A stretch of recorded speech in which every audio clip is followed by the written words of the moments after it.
Bienvenue à Bistro Liberté, le débat libre et non conformiste. Au sommaire de cet épisode, la France court-elle à sa faillite? Et en seconde partie, allons-nous vers la fin de l'hégémonie américaine? Pour en parler, l'invité spécial d'Éric Morillo est un essayiste, un économiste et un spécialiste de la finance. Mais la pratique, il sait aussi ce que c'est, car c'est aussi un brillant dirigeant d'entreprise.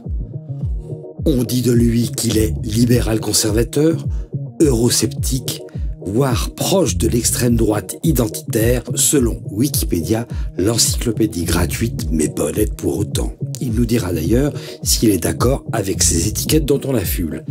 Il a quitté la France pour Londres lors de l'élection de Mitterrand.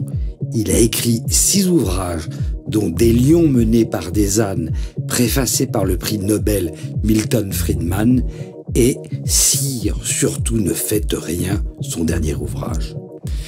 Il est le président de l'Institut des Libertés, qui est un laboratoire d'idées et dont la chaîne YouTube connaît un grand succès. C'est un partisan de l'union des droites, conseiller de Nicolas Dupont-Aignan. Il a soutenu un temps Éric Zemmour. Ses venues à TVL font exploser les compteurs de YouTube. Je vous demande d'accueillir Charles Gave.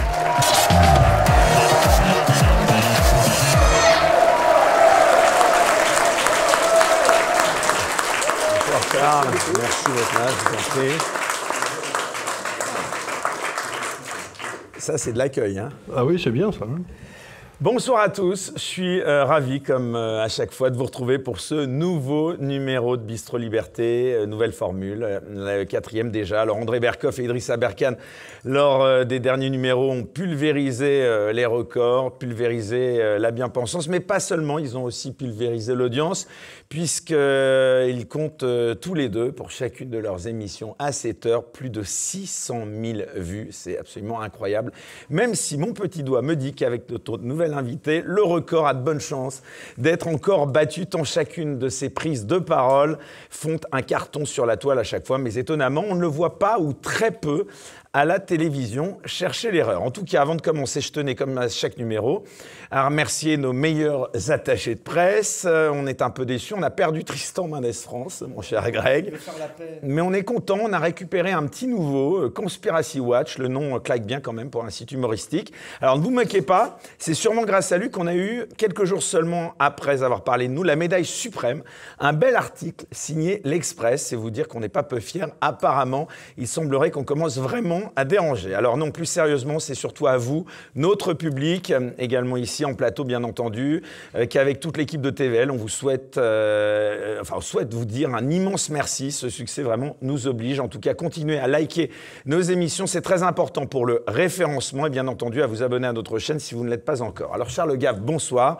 On est donc particulièrement ravis de vous recevoir dans cette émission qui promet comme à chaque fois d'être particulièrement riche. Vous le savez, vous ne serez pas seul pour vous accompagner. Je vous présente nos sociétaires d'un jour tout au long de cette émission. Alors c'est désormais un habitué, journaliste avant tout et ancien président emblématique de Sud Radio, à laquelle justement Charles Gave a apporté quelques-unes de ses meilleures audiences à chacune de ses interventions. On est très heureux de l'accueillir à nouveau, on peut l'applaudir. Didier Maistre, bonsoir. Bonsoir. À tes côtés, mon cher Didier, un petit nouveau parmi nous. Il est essayiste, président du collectif Peuple Libre. Il vient de signer un livre intitulé « La chute de Prométhée », dont le sous-titre est « Lettre à un démocrate américain » aux éditions Perspective Libre. Vous l'avez compris, on va beaucoup parler avec Charles Gave des USA. Il l'avait plus que personne, donc sa place dans cette émission. Salut Rémi Tell. Bonsoir Eric. On peut l'applaudir aussi. Avec nous également, compte tenu des thèmes de l'émission, il nous fallait un youtubeur qui a un nom de chaîne bien franchouillard, Gérard Info, mais un prénom bien américain, c'était facile. Il n'y en avait qu'un, c'est le Lucky Luke de YouTube, celui qui sort une interview plus vite que son ombre, Mike Borowski, bonsoir. Bonsoir. Alors, j'espère aujourd'hui qu'on aura le million. On veut le million de vues. Le million, ouais, on va essayer d'y arriver. Enfin, l'influenceur qu'on ne présente plus, que tout le monde veut désormais nous piquer, j'ai appris ça. Mais il reste parmi nous mon acolyte préféré de la chaîne YouTube Je suis pas content TV, celui grâce auquel, je rassure notre public, pas de gâchis, toutes les bouteilles ouvertes sont finies en fin d'émission. Alors, je suis certain que c'est grâce à lui et ses punchlines qu'on a toujours plus d'ennemis dans la bien-pensance. Et rien que pour ça, franchement, je le kiffe, notre précieux Greg Tabibian. Et enfin, les présentations ne seraient pas complètes sans notre pépite du dessin en live. Il s'appelle Ignace, on peut l'applaudir très fort également. Voilà, alors première partie de cette émission, en guise d'introduction, cher Charles Gage, je vous propose de commencer, si vous le voulez bien, par quelques questions. Tout d'abord, sur des thèmes que nous n'aborderons donc pas au cours des 2 débats qui vont jalonner cette émission. Et évidemment, le premier sujet que je dois aborder, malheureusement, concerne ce meurtre atroce de la petite Lola, dont les obsèques ont eu lieu lundi. Victime, je le disais, d'un meurtre par une immigrée clandestine algérienne dans la journée du 19 octobre dernier. Un meurtre qui a ému la France, notamment en raison des souffrances indicibles qu'a subi cette jeune fille, violence physique, violence sexuelle. Alors d'abord, nous adressons en premier lieu toutes nos condoléances à la famille de cette petite Lola et à ceux qui la connaissaient. Nos pensées les accompagnent dans cette lourde et effroyable épreuve, je tenais d'abord à le dire. Charles Gave, avant d'aborder les implications politiques de cette affaire, est-ce que peut-être vous pouvez nous raconter la réaction qui a été la vôtre en tant que citoyen, en tant que père et peut-être grand-père, même en tant qu'homme tout simplement, lorsque vous avez appris cette nouvelle, cette terrible nouvelle? C'est une nouvelle assez curieuse parce que elle est particulièrement horrible, mais elle s'inscrit dans une série de nouvelles qui étaient tout à fait similaires. Donc le vrai problème, c'est pas que cette pauvre enfant ait été massacrée ou qu'elle ait été... Le vrai problème, c'est que nous avons un État qui n'a pas exercé ses responsabilités pour virer la personne qui l'a tuée, puisqu'elle devait être exclue du territoire français d'après une décision de justice. Donc le vrai problème que je trouve, c'est qu'une fois de plus, on trouve la réalité, c'est que cette personne qui l'a tuée aurait dû être soit dans un asile, soit en dehors de France, si l'État avait fait son boulot. Donc chaque fois qu'on s'intéresse à la France, on ne peut pas s'empêcher de penser que la France est un pays qui a été créé par un État, il y a bien longtemps, et qu'on se retrouve dans un monde où il n'y a plus d'État. L'État n'existe plus, l'État est partout là où il ne devrait pas être, et nulle part là où il devrait être. Et bien, si vous voulez, c'est quand même gênant, parce que vous pouvez pas opérer une démocratie ou une économie s'il n'y a pas un État fort et impitoyable, mais restreint. Alors, en parlant d'État, justement, qu'est-ce que vous avez pensé, Charles Gave, des réactions politiques de la part du gouvernement et d'Emmanuel Macron, qui ont mis beaucoup de temps pour certains, trop de temps à réagir, et puis surtout de cette accusation? Alors, c'est vraiment le sujet qui a presque évincer presque cette nouvelle épouvantable. On a parlé toute la semaine de récupération politique qui aurait touché notamment le Rassemblement national ou Reconquête. Est-ce que vous avez été choqué par ça? C'est un écran de fumée. Si vous voulez, si vous êtes nul dans ce que vous faites, vous trouvez toujours quelqu'un ou quelque chose, surtout quelqu'un, à accuser pour essayer de vous dédouaner. Donc c'est un peu comme... vous recherchez le bouc émissaire, comme aurait dit ce bon René Girard, et le bouc émissaire, c'est nous. Parce qu'on dit, écoutez, c'est pas possible, quoi. On peut pas continuer à vivre dans un pays où on peut pas laisser sortir dans la rue une petite fille de 12 ans, quoi. Il y a quelque chose qui va pas du tout. Et à la place de dire, on va peut-être enfin prendre les décisions nécessaires, ils font rien. Ils nous accusent de je ne sais quelle récupération politique. Mais c'est très au-delà du politique. Si vous voulez, moi, honnêtement, cette petite, je ne pense pas qu'elle ait eu des idées très nettes sur la situation politique ou sociétale ou de la police en France, mais elle en a été la victime. Et justement, comment est-ce que vous expliquez, j'aimerais qu'on s'arrête un petit instant sur cette accusation de récupération politique, que ce fameux contre-feu dont Gilles William Golnadel, l'avocat, et d'autres commentateurs ont fait remarquer qu'il ne valait pas quand les faits allaient dans le sens de l'idéologie de gauche, qu'il s'agit des Traoré, de l'affaire Théo, de George Floyd. Comment expliquez-vous que cette manipulation, elle continue d'être utilisée et surtout, chose inquiétante, qu'elle continue d'être malgré tout efficace? Efficace, j'en sais rien. Vous avez qu'à regarder le nombre de vues que font les télévisions de ces gens-là. Personne ne les écoute. Ils parlent dans un immense silence. Personne n'écoute, à part quelques personnes entre midi et 1h dans la campagne profonde, mais ces gens-là sont devenus inaudibles. Les Français ne les écoutent plus. Et ce qui est fou, c'est qu'il y a même eu cette réaction à l'Assemblée d'Éric Dupond-Moretti, qui, parlant du cercueil de la petite Lola, comme je cite, excusez-moi, avait parlé, je cite entre guillemets, de marchepied politique pour la droite, quand même. C'est quand même inouï. Cet homme Dupond-Moretti devrait être mis en prison. Pour deux raisons. D'abord, il est ministre de la Justice, il n'a pas fait son travail. Et deuxièmement, on n'a pas le droit de dire des saloperies comme ça. Plus largement, donc voilà, vous avez été choqué par le traitement médiatique de cette affaire? Mais oui et non, parce qu'il n'y a rien de neuf. Rien ne change. Rien ne change. L'affaire elle-même a été abominable, mais on ne compte plus le nombre de gens, les deux petites jeunes filles qui ont été tuées près de la gare à Marseille, ou je ne sais pas quoi. Donc, si vous voulez, il y en a tellement que ça devient lassant, quoi. Alors justement, il y a un jeu de rôle qui se passe à ce moment-là. Il y en a nous, on dit des choses, les autres disent d'autres choses. Et puis, on sait très bien que le discours va avoir lieu. Mais il n'a aucun intérêt, ce discours. Il nous amène nulle part. Moi, je trouve que la droite aurait dû se taire. Elle aurait dû se taire, elle aurait dû rien dire, elle aurait dit « vous l'avez bien dit », et puis c'est tout ce qu'on aurait dû dire. Et justement, venons-en maintenant au fond de l'affaire. Il y a un grand mérite dans le silence, vous savez. Oui, pensez que le silence est parfois plus fort. Le silence est parfois beaucoup plus bruyant que des paroles à l'Assemblée. Et sur le fond de l'affaire, est-ce que vous pensez, Charles Gave, que c'est un simple fait divers, ou est-ce qu'à vos yeux, c'est l'illustration d'un fait de société, une illustration du fameux choc de civilisation tant annoncé? Vous avez toujours eu une liberté de parole sur ces bien sujets-là. Sûr, il y a un choc de civilisation, etc. Mais il ne faut pas... Encore une fois, le pire qui pourrait nous arriver, ce serait de chercher des boucs émissaires. Si vous voulez, quand ils ont cherché des boucs émissaires en Allemagne pour avoir perdu la Première Guerre mondiale, les résultats n'ont pas été beaux. Donc je ne suis pas partisan du tout du bouc émissaire. Je trouve que c'est une erreur. Mais par contre, il est tout à fait évident que quelle que soit la population qui commet un crime, ce crime doit être, si possible, empêché, et surtout ceux qui l'ont commis doivent être jugés avec une sévérité totale.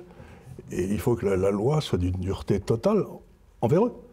Et il n'y a pas d'excuse à trouver, c'est inexcusable. Donc ces gars-là, normalement, ils devraient terminer leur vie en tôle, quoi. Iriez-vous jusqu'à dire, comme l'a fait Éric Zemmour, qu'on peut parler de francocide ici? Non, j'aime pas du tout ce mot, parce que je sais pas ce que... Un Français, si vous voulez, pour moi, c'est quelque chose de très spécial. On a une civilisation très ouverte en France, et français, celui qui veut être français. Vous savez, c'est la définition de Renan, qui disait une nation, c'est une volonté de vivre ensemble avec un imaginaire commun. Donc, il est possible, j'ai pas de preuve, mais il est possible qu'une partie importante des populations auxquelles vous faites allusion veuille être français. Et je ne vais pas accuser toute la population à cause d'une saloperie qu'a fait une minorité extrême de la population. Je suis absolument pas d'accord avec cette idée. Il est possible. Je peux vous raconter une anecdote qui est personnelle, c'est que mon père était officier, nous étions en Algérie de 58 à 61, donc les 4 dernières années, là. Chaque année, il y avait le 11 novembre une remise des drapeaux. Enfin, chaque année, on demandait à un musulman qui avait été qui s'était battu en Italie, puis ensuite de venir porter un drapeau. Chaque année, il y avait 5 ou 6 volontaires qui se présentaient, et chaque année, celui qui portait le drapeau était exécuté par le FLN dans le main. Donc vous aviez en Algérie des Algériens qui voulaient être français, que d'ailleurs nous avons abandonnés et qu'on a trahi, mais je ne vois pas au nom de quoi. Je vais vous donner un autre truc. Je suis arrêté dans la rue maintenant toutes les 5 minutes par des gens qui viennent me dire « Bravo, ce que vous faites, enfin je comprends, vous m'expliquez ce qui se passe ». Je leur dis « Merci beaucoup ». Une fois sur deux, c'est quelqu'un de l'immigration. Il est ou noir ou arabe. Donc ça veut dire que notre système éducatif a complètement trahi ces gens-là, qu'on ne leur a pas donné les clés de notre société, qu'ils ne comprennent rien, et qu'il faut donc bien faire la séparation entre le bon grain et l'ivraie. Il y a probablement 80% de ces gens qui sont des braves gens, et 20% qu'il faut envoyer à Cayenne. Il faut ouvrir Cayenne et les y mettre. C'est ça la politique que vous préconiseriez? Parce que comment finalement on fait pour rendre cette politique efficace et exécuter ces fameuses OQTF, obligation de quitter le territoire français? Je ne sais pas, Cayenne c'était bien, parce que si vous cherchiez à vous évader, vous passiez dans la jungle, et en général les animaux s'occupaient de vous. Donc c'était pas la peine de mort, mais c'était pareil, quoi. Donc je ne sais pas, moi je serais assez partisan de réouvrir Cayenne, ça me relèverait une bonne idée. Et vous pensez qu'il faut également stopper l'immigration, en arriver au fameux immigration zéro? L'immigration zéro, c'est extrêmement difficile. Je n'ai rien contre arrêter l'immigration. De toute façon,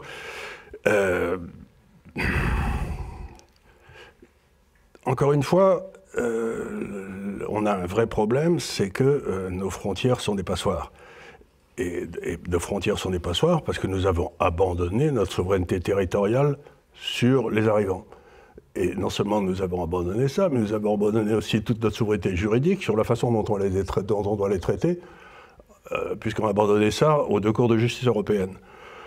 Donc pour moi, il est tout à fait évident qu'on ne s'en sortira pas tant que les décisions sur l'immigration ne dépendent pas du gouvernement français, de l'État français. Donc, encore une fois, je ne vois pas pourquoi on rendrait responsable une partie de la population, alors que le vrai responsable, c'est l'État. Chacun fait son boulot. Si l'État faisait son boulot, peut-être ces gens se tiendraient bien. J'en sais moi. S'ils avaient été éduqués correctement, s'ils avaient eu une école qui fonctionnait. Donc, on a un vrai problème. Et puis ensuite, avec le temps, on réussira à séparer le bon grain de l'ivraie, et puis on aura peut-être des citoyens français parfaitement honorables. Donc, je refuse cette généralisation de la criminalité sur une partie de la population. Je ne suis pas d'accord, c'est tout. Parce que je pense qu'il n'y a pas de raison d'être. Et je ne suis pas un grand partisan de l'islam, comme tout le monde le sait. Parce que je pense que ce n'est pas une bonne religion, mais ça, on peut en discuter si vous voulez. Mais pour moi, la liberté individuelle de se tenir convenablement est la chose du monde la plus importante. Et je ne vais pas tomber dans le piège infâme de désigner des tribus qui sont coupables par essence. La responsabilité, la punition, la morale ne peuvent être qu'individuelles. S'il y a des gens qui font des saloperies, qu'ils soient blanc, noir, marron ou bleu clair, il faut qu'ils soient punis. Et qu'ils soient punis de façon extraordinairement sévère. Alors avant d'aborder le premier débat sur la question riche en signification, la France court-elle à sa faillite, je voudrais également vous faire agir sur un autre sujet d'actualité, la démission de Liz Truss après seulement 44 jours à la tête de la Grande-Bretagne, un pays que vous connaissez bien. Hein, bien sûr, j'ai vécu 25 ans. Voilà. Edith Cresson est battue, non Edith Cresson est battue ou pas? Ah oui, non, elle n'est pas restée aussi longtemps. Elle est restée 44 plus longtemps. jours, là. 44 jours. Elle est restée assez longtemps, Edith Cresson. Ouais. Ah, c'était une éternité. 44 jours, ah ouais. 44 jours, oui. Ça vous inspire quoi? N'est-ce pas quelque part un désaveu politique d'une forme de libéralisme économique que vous pouvez vous aussi défendre, Charles Le Gave? Alors, je vais essayer de vous dire un petit peu. J'étais à Londres la semaine dernière, où j'ai vu toute une série de vieux amis. Il y avait une conférence qui était organisée où j'étais un speaker, ou un... Comment on dit? Un orateur? Non, je sais pas. Parce que speaker, ça fait un peu franglais. Speaker, je crois que c'est bon. C'est bon? Oui, bon, alors speaker. J'étais speaker. Je vais vous dire un petit peu, à mon avis, ce qui s'est passé. Il faut connaître l'Angleterre. C'est que la façon dont Mme Liz Truss a été élue, c'est que il y a une espèce de primaire qui se passe entre tous les candidats qui veulent devenir Premier ministre.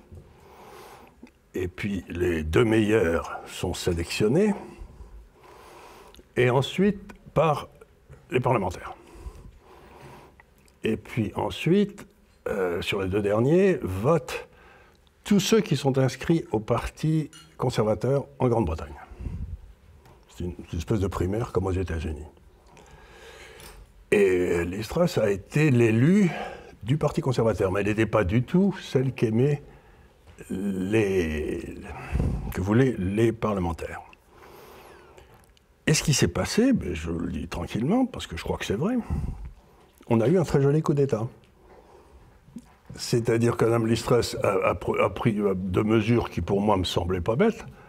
La première, c'était de faire baisser l'impôt sur les plus riches, ce qui me paraît toujours une bonne idée, parce que ça leur fait monter leur taux d'épargne, et donc ils vont pouvoir investir plus, et investissant plus, ça permet à l'économie de redémarrer. C'est une idée qui n'est pas... En quelque sorte, ce qu'elle disait, c'est qu'il vaut mieux, vous connaissez la parabole des talents des évangiles, il valait mieux donner du pognon à celui qui avait des talents que de continuer à en donner à celui qui en avait zéro et qui allait les enterrer, quoi. Donc, c'était sa politique. Et la deuxième chose qu'elle a faite avec beaucoup d'intelligence, c'est qu'elle voulait mettre un plafond sur les dépenses énergétiques pour que les familles anglaises ne soient pas trop ruinées par la hausse de l'électricité, la hausse du gaz, etc. Et donc, pour les comptables, ce que j'appelle les petits hommes gris, qui nous gouvernent partout, c'était un crime de lèse-majesté, parce que le déficit budgétaire allait exploser, enfin bref. Et donc, ces gens-là, les deux premières choses qu'elle a fait, c'était ça. Et la troisième chose qu'elle a fait, c'est qu'elle a viré l'équivalent en Grande-Bretagne de toute l'inspection des finances. Elle a viré tous les grands fonctionnaires anglais. Et puis elle a viré surtout le chef des fonctionnaires anglais, qui était le type que tout le monde respecte parce que tout le monde a peur de lui, quoi. La virociprie. Donc, panique générale à l'inspection des finances locales, si j'ose dire. Et ils sont sans doute débrouillés avec le gouverneur de la Banque centrale, qui était Nadeler, pour créer une panique financière, en mettant en cause les fonds de pension britanniques, dont on a découvert avec stupéfaction qu'ils avaient fait des prises de positions spéculatives qui, si les taux d'intérêt montaient, allaient faire sauter tous les fonds de pension britanniques, vous pensez quand même. Et la Banque centrale, qui contrôle les fonds de pension, n'était pas au courant de ces opérations. Ce qui me fait quand même doucement rigoler. Comment voulez-vous qu'ils ne soient pas au courant?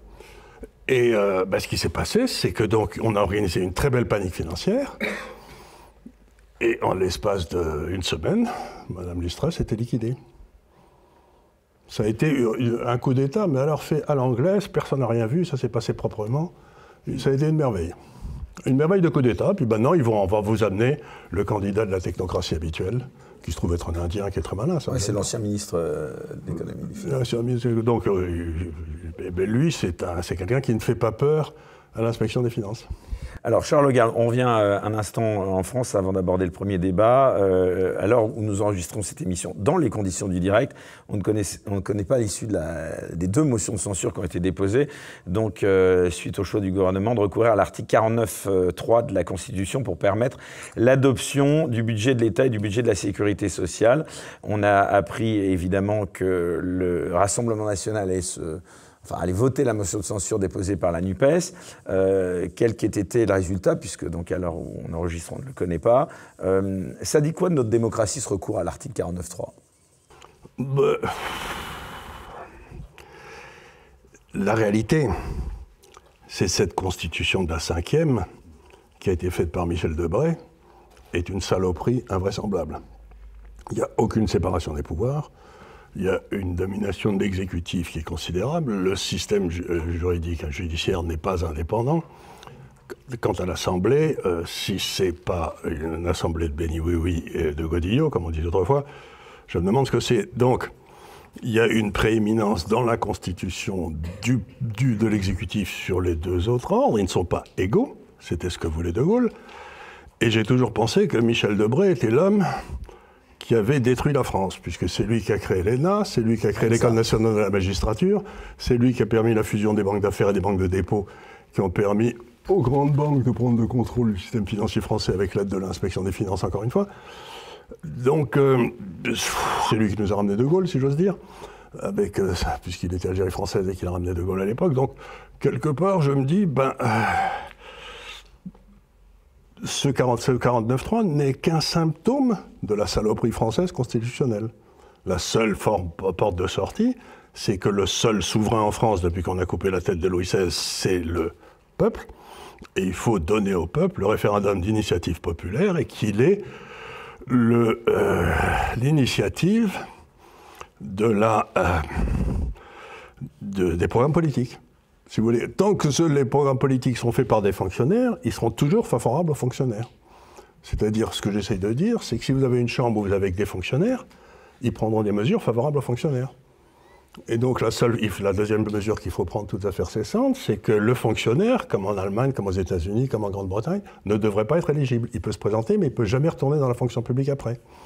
Donc, en quelque sorte, on a en France un système qui est assez simple. Vous avez 3 étages dans une nation. Vous avez le peuple, qui essaie de se débrouiller du mieux qu'il peut, pour peu qu'on lui foute la paix. Le deuxième, c'est la machine étatique, qui est quand même un truc très compliqué. L'État aujourd'hui, donc il faut des gens extrêmement, avec une mémoire de cheval et aucun caractère, vous savez, qui comprennent tout, mais qui sont incapables de prendre une décision. Et puis tout en haut, vous avez la fonction politique, dont le but est d'être foudroyé quand ils font une connerie. C'est pétain, quoi. Vous êtes foudroyé, c'est très bien, c'est comme ça, c'est votre noblesse.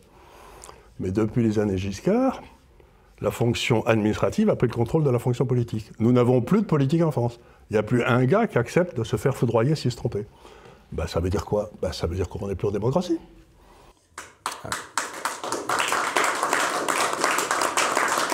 Alors justement, pour finir ce point sur l'actualité, j'aimerais, si vous le voulez bien, en 3 mots, que vous nous décriviez le début du 2e quinquennat d'Emmanuel Macron.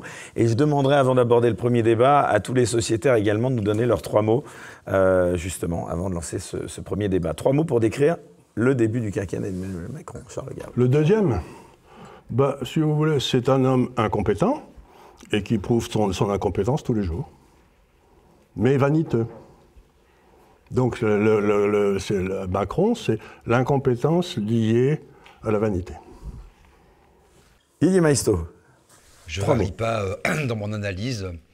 Macron, c'est du soft fascisme, c'est-à-dire c'est l'alliance d'une technostructure et d'un néolibéralisme désinhibé, un capitalisme de connivence qui n'a rien à voir avec le fait d'entreprendre. Donc il est l'archétype finalement de nos sociétés modernes, incompétent, plein de fatuité et sans surmoi, ce qui produit la catastrophe que l'on voit tous. C'est assez simple. Rémi Tel. L'hubris. On voit bien ce qui se passe en Ukraine avec cette démesure, cette folie des grandeurs qui aujourd'hui précipite le monde au bord de l'abîme. Effectivement, le dépeçage aussi des intérêts vitaux de la France. Et puis la collaboration, parce que ce régime de Macron ne pourrait pas tenir sans les quelques collaborateurs qui l'appuient. Et j'ai une pensée particulière pour les Républicains ce soir, puisqu'ils s'apprêtent à décider de leur sort sur le vote de la motion de censure. Oui, puisque nous enregistrons dans les conditions du direct, je le rappelle, ce lundi, c'est-à-dire 2 jours avant la diffusion. Quel suspense insoutenable. Quel suspense. Exactement. Mike Borowski. Il a été nommé par des gens tout en haut pour achever la France. C'est lui qui doit porter l'estocade à ce pays. Après lui, il n'y aura plus rien, il y aura peut-être un désert dans ce pays. Enfin, après Mike, Greg. En premier, je dirais guerre, parce qu'on a un président qui est en guerre contre tout. En guerre contre un pangolin, en guerre contre Poutine, en guerre contre les sans-dents, en guerre contre les factieux, les séditieux, les gilets jaunes, les antivax. Je dirais folie, parce que quitte à, encore une fois, avoir des problèmes, je maintiens, n'étant pas tenu, puisque je ne suis pas psychologue ou psychanalyste, à la déontologie dans mon diagnostic que Macron a une pathologie mentale sévère, doublé d'un narcissisme qui va bien au-delà du simple problème d'ego. Je pense que c'est un homme qui se voit comme le successeur des grands hommes de l'histoire, avec une sorte de métaphysique et d'anthropologie délirante sur la bête qui est de retour, je ne sais quoi. Et puis la folie qui est la nôtre aussi, d'avoir remis une pièce dans la machine pour ça. Cette folie qui a un nom. C'est pour ça que le troisième mot, je dirais bouc émissaire. Parce que elle est là, la crise des rapports. Nous sommes en train de vivre une ère du basculement, du tous contre tous, au tous contre un, qui n'est pas, on va pas en parler, mais je pense qu'on ne sera pas forcément d'accord là-dessus, parce qu'il y a aussi du bon dans le bouc émissaire. C'est ce qui permet à cette humanité qui ne devrait pas pouvoir faire société. À condition qu'on ne tue pas le jeune Jacob. Hein. Voilà, qu'on ne tue pas, exactement. Il y a la victime innocente et il y a la victime coupable, puisque, oui, le Christ n'est pas coupable, oui, c'est ce que disait René Girard. En opposition à Oedipe. Mais un bouc émissaire, et je crois qu'on a un gouvernement qui est prêt... Qui cherche, qui désigne des boucs tant que émissaires. c'est pas lui, et qui est prêt à désigner le blanc, l'arabe, le mec de gauche, le mec de droite. Ils s'en foutent, ils ont un narratif prêt pour le bouc émissaire que le peuple aura cru choisir, mais qu'il ne choisira pas. Et je pense qu'Emmanuel Macron est là pour faire ça. Et c'est pour ça que je refuse de tomber dans ce jeu de désigner un bouc émissaire. Je suis totalement d'accord avec vous. Je dis, il n'y a pas de responsabilité collective, il n'y a de responsabilité qu'individuelle. C'est ça la base du libéralisme. Les enfants n'héritent pas des fautes des parents. Voilà, et donc je suis persuadé qu'il y a des tas de gens qui veulent être d'excellents Français. Et donc on n'a pas le droit de faire peser sur une tribu les crimes de l'un de ses membres. Parce qu'à ce moment-là, c'est un recul civilisationnel considérable. Voilà pour cette entrée en matière. Place maintenant au premier débat. Donc la France court-elle à sa faillite? C'est tout de suite, maintenant. Retrouvez Bistro Liberté avec Terre de France, la collection 100% fabriquée en France et qui défend nos valeurs traditionnelles. terredefrance.fr.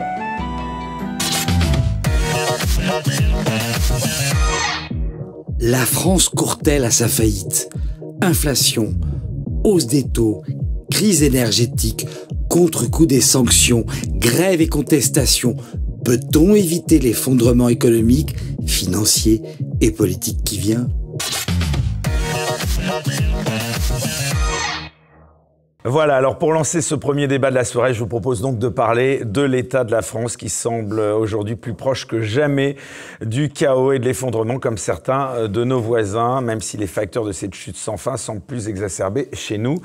Alors, avant de réfléchir ensemble aux solutions, je vous propose d'abord, cher Charles Gave, de confronter nos points de vue avec les différents sociétaires ici présents et de vous entendre donc nous parler de ce diagnostic, d'après vous, sur l'état de la France et de sa faillite dans tous les domaines, ainsi que sur les causes de ce naufrage qui semble donc s'accentuer. Première question que j'ai envie de vous poser avant d'aborder en détail chacun des aspects de cette faillite générale de la France, comme la politique, c'est d'abord et avant tout la hiérarchisation des priorités. Pour reprendre Carl Schmitt, qu'est-ce qui vous préoccupe, Charles Gave, le plus dans la situation de la France aujourd'hui? La situation financière avec une dette de 3 000 milliards d'euros, la situation économique avec une inflation galopante, une crise énergétique inextricable qui pénalise les ménages, mais aussi le tissu industriel déjà très affaibli, la situation sociale avec des conflits sociaux qui couvent, la situation identitaire et migratoire toujours plus inquiétante, ou encore, cinquième point, la situation géopolitique de soumission de la France à l'OTAN et à l'Union européenne. Comme on dirait, en anglais, none of the above. Rien de ce que vous avez dit ne me paraît particulièrement intéressant. Boum. Bonne soirée. Bonne soirée. Allez, au revoir. Je vais vous expliquer pourquoi. Il faut essayer de prendre un petit peu de hauteur pour essayer de comprendre ce qui nous arrive. Et reboum. Mais c'est pas grave, je dis... simplement, si vous regardez un petit peu ce qui se passe, la France est un pays malheureux. Moi, je vais boire. Oui, c'est une solution. Mais la France est un pays malheureux. Or, vous regardez dans l'histoire, il y a une histoire, quand vous regardez dans l'histoire, vous avez des pays heureux, Venise dans sa splendeur, Amsterdam, Londres au 19e, c'était très dur, mais c'était des pays heureux. Et puis vous avez eu des pays malheureux. Et la France aujourd'hui est un pays malheureux. Et quand vous lisez les livres d'histoire sur la France écrits par les étrangers, c'était le pays où on rigolait le plus. Ils venaient tous ici parce que, dans le fond, les Français étaient gays, les femmes françaises aimaient les hommes français et vice-versa, voire des hommes qui n'étaient pas français, mais ça, c'est pas grave. Et donc, c'était un pays heureux. Donc, qu'est-ce qui s'est passé? Je crois qu'une société ne peut être organisée qu'en fonction de deux principes. Vous pensez qu'on n'est plus un pays heureux? On n'est pas un pays heureux. Je vois les gens dans la rue, ils tirent des tronches. Vous prenez le métro, ils tirent des tronches, pas possible. Enfin, vous sentez que les gens sont pas heureux. Premier consommateur d'antidépressifs en Europe. Hein. Oui. Non, mais je me trompe peut-être, mais mon diagnostic, c'est que la France n'est plus un pays heureux. Voilà. Bah, lui, il est jamais content, donc de toute façon... Mais il a peut-être d'excellentes raisons. C'est pour ça qu'il a du monde avec lui, parce qu'il n'est pas content. Il n'est pas content. D'ailleurs, c'est le truc de son émission. C'est le nom de sa chaîne YouTube, c'est pour ça. Donc, il se réfugie dans l'alcool pour compenser. Voilà, je suis heureux, il n'aurait que 10 abonnés. Mais on ne lui en donne pas du vin, donnez-lui un peu. Ouais, et à Charles aussi. Alors, non, moi, je n'ai pas fini. Donc, je te dis, il n'y a que deux principes. Ou vous avez une société qui est fondée sur le principe de liberté, c'est-à-dire vous faites ce qui vous semble important et vous gérez votre vie comme vous le voulez, vous êtes seul maître de votre destin, ou vous avez une société qui est fondée sur la contrainte. Et depuis la chute du mur de Berlin, ça s'est accéléré. Notre société, qui était quand même terriblement fondée sur une société de liberté, est devenue une société de contrainte où on n'a plus le droit d'aller pisser sans demander la permission. Ce qui est dans toutes les affaires, etc. Moi, Et en plus, vous ne comprenez pas les relations qui existent entre les efforts que vous faites et le salaire que vous avez. C'est pas difficile. Aujourd'hui, sur un salaire de 100, il me coûte 200 si je suis le type qui paye le gars. Le type, il touche 100, puis ensuite, il va payer des impôts, etc. Enfin, il en restera 40 s'il a du pot. Et 160 iront à l'État. C'est pas normal que dans une société, si vous avez produit pour 200, il n'y en ait que 40 qui arrivent à vous, et 160 qui vont à des gars que vous n'avez jamais vus. Donc ce que j'essaie de dire, c'est que la seule porte de sortie, c'est de rendre leur liberté aux Français. C'est ce qu'avait dit Pompidou, mais cessez d'emmerder les Français. Et la taille de l'emmerdement ne cesse de monter. Il n'y a pas un jour où il veut plus... Le Code du travail en Suisse fait 30 pages, je crois. Chez nous, il fait 3600 pages. Et les Suisses ne meurent pas de faim dans la rue. Hein. Mais pourquoi, d'après vous, on emmerde comme ça les Français? Quel a été le basculement entre eux? C'est parce que vous avez cette classe administrative qui ne fonctionne que par la contrainte. Et dans le temps, elle était repoussée avec vigueur par des rois de France, par un De Gaulle qui quand même a fait baisser le poids de l'État dans l'économie, etc. Aujourd'hui, elle est toute puissante. Donc le rêve du fonctionnaire de base, de pouvoir, enfin du haut fonctionnaire, c'est le ticket de rationnement. Parce qu'à ce moment-là, c'est lui qui est tout au sommet de la pyramide, puisque c'est lui qui distribue les tickets. Donc encore une fois, il faut décoloniser la France. Il faut décoloniser la France de son État. Je pense que parce que la France aujourd'hui crève de son État. A même cité une date, en tout cas un événement historique comme basculement, qui était le mur de Berlin. C'est pas un hasard que ce soit à partir de ce moment-là aussi. Oui. C'est que c'est là où on a créé ce narratif débile auquel on avait tous raison de croire, hein, que c'était la victoire de l'individu sur l'État tout-puissant, alors qu'en fait c'était exactement l'inverse. Non, ce qui s'est passé, c'est que l'individu avait gagné. Mais ce qui s'est passé, c'est que les gars qui étaient, c'est-à-dire les hauts fonctionnaires, etc., nous ont expliqué que l'Union soviétique s'était plantée, non pas parce que la technocratie se plante toujours, mais parce que les Russes avaient les mauvais technocrates. Mais nous, on avait les bons technocrates, donc on n'allait pas se planter. Et donc voilà ce qui s'est passé, c'est-à-dire qu'on a laissé le pouvoir, et j'ai lu une étude très intéressante il y a une dizaine d'années qui m'avait fasciné, c'était... Pour exercer le pouvoir, il faut que les gens aient peur. Donc pendant 40 ans, on leur a servi le truc de les chars russes à Brest. Donc ça maintenait les troupes dans un état... les troupes sont fraîches, il a plu toute la nuit, comme disait Bazaine, mais enfin, ils étaient un peu comme ça. Et puis là, on a dû créer une nouvelle peur. Donc la nouvelle peur, ça a été, entre autres, la fin de la planète. Vous savez, il fallait sauver Gaïa. Et donc on se retrouve aujourd'hui, on nous a collé des nouvelles peurs, mais il n'y a pas... Elle n'est pas si nouvelle que ça, parce qu'elle est toujours russe. Hein. Elle est toujours russe, la peur, aujourd'hui, donc on n'a pas tant changé que ça. Non, parce qu'ils sont venus par le côté, les Russes. Ouais, mais là, en fait, si vous voulez, le coup de nous expliquer qu'on allait tous mourir parce qu'il allait faire trop chaud, c'est un truc qui exige un gouvernement mondial. Oui, mais est-ce que nous, population, on n'a pas laissé ça à l'État? C'est-à-dire, moi, je le vois que, par exemple... un candidat au présidentiel est forcé obligé de parler de social, sinon il n'a pas de voix, il ne peut pas gagner. S'il ne parle de ce fameux social. Si on fait une campagne libérale, il fait 4%.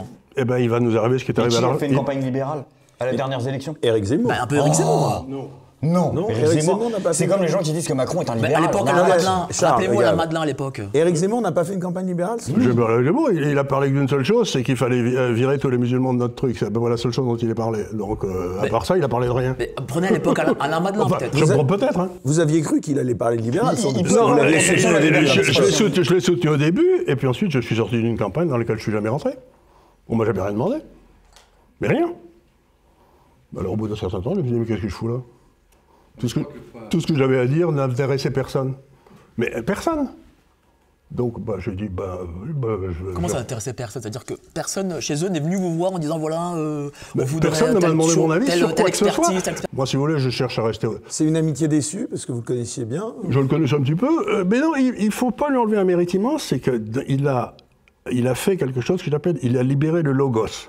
C'est-à-dire qu'il a libéré la parole en France. D'un seul coup, on a pu commencer à dire des choses qu'on ne pouvait pas dire avant.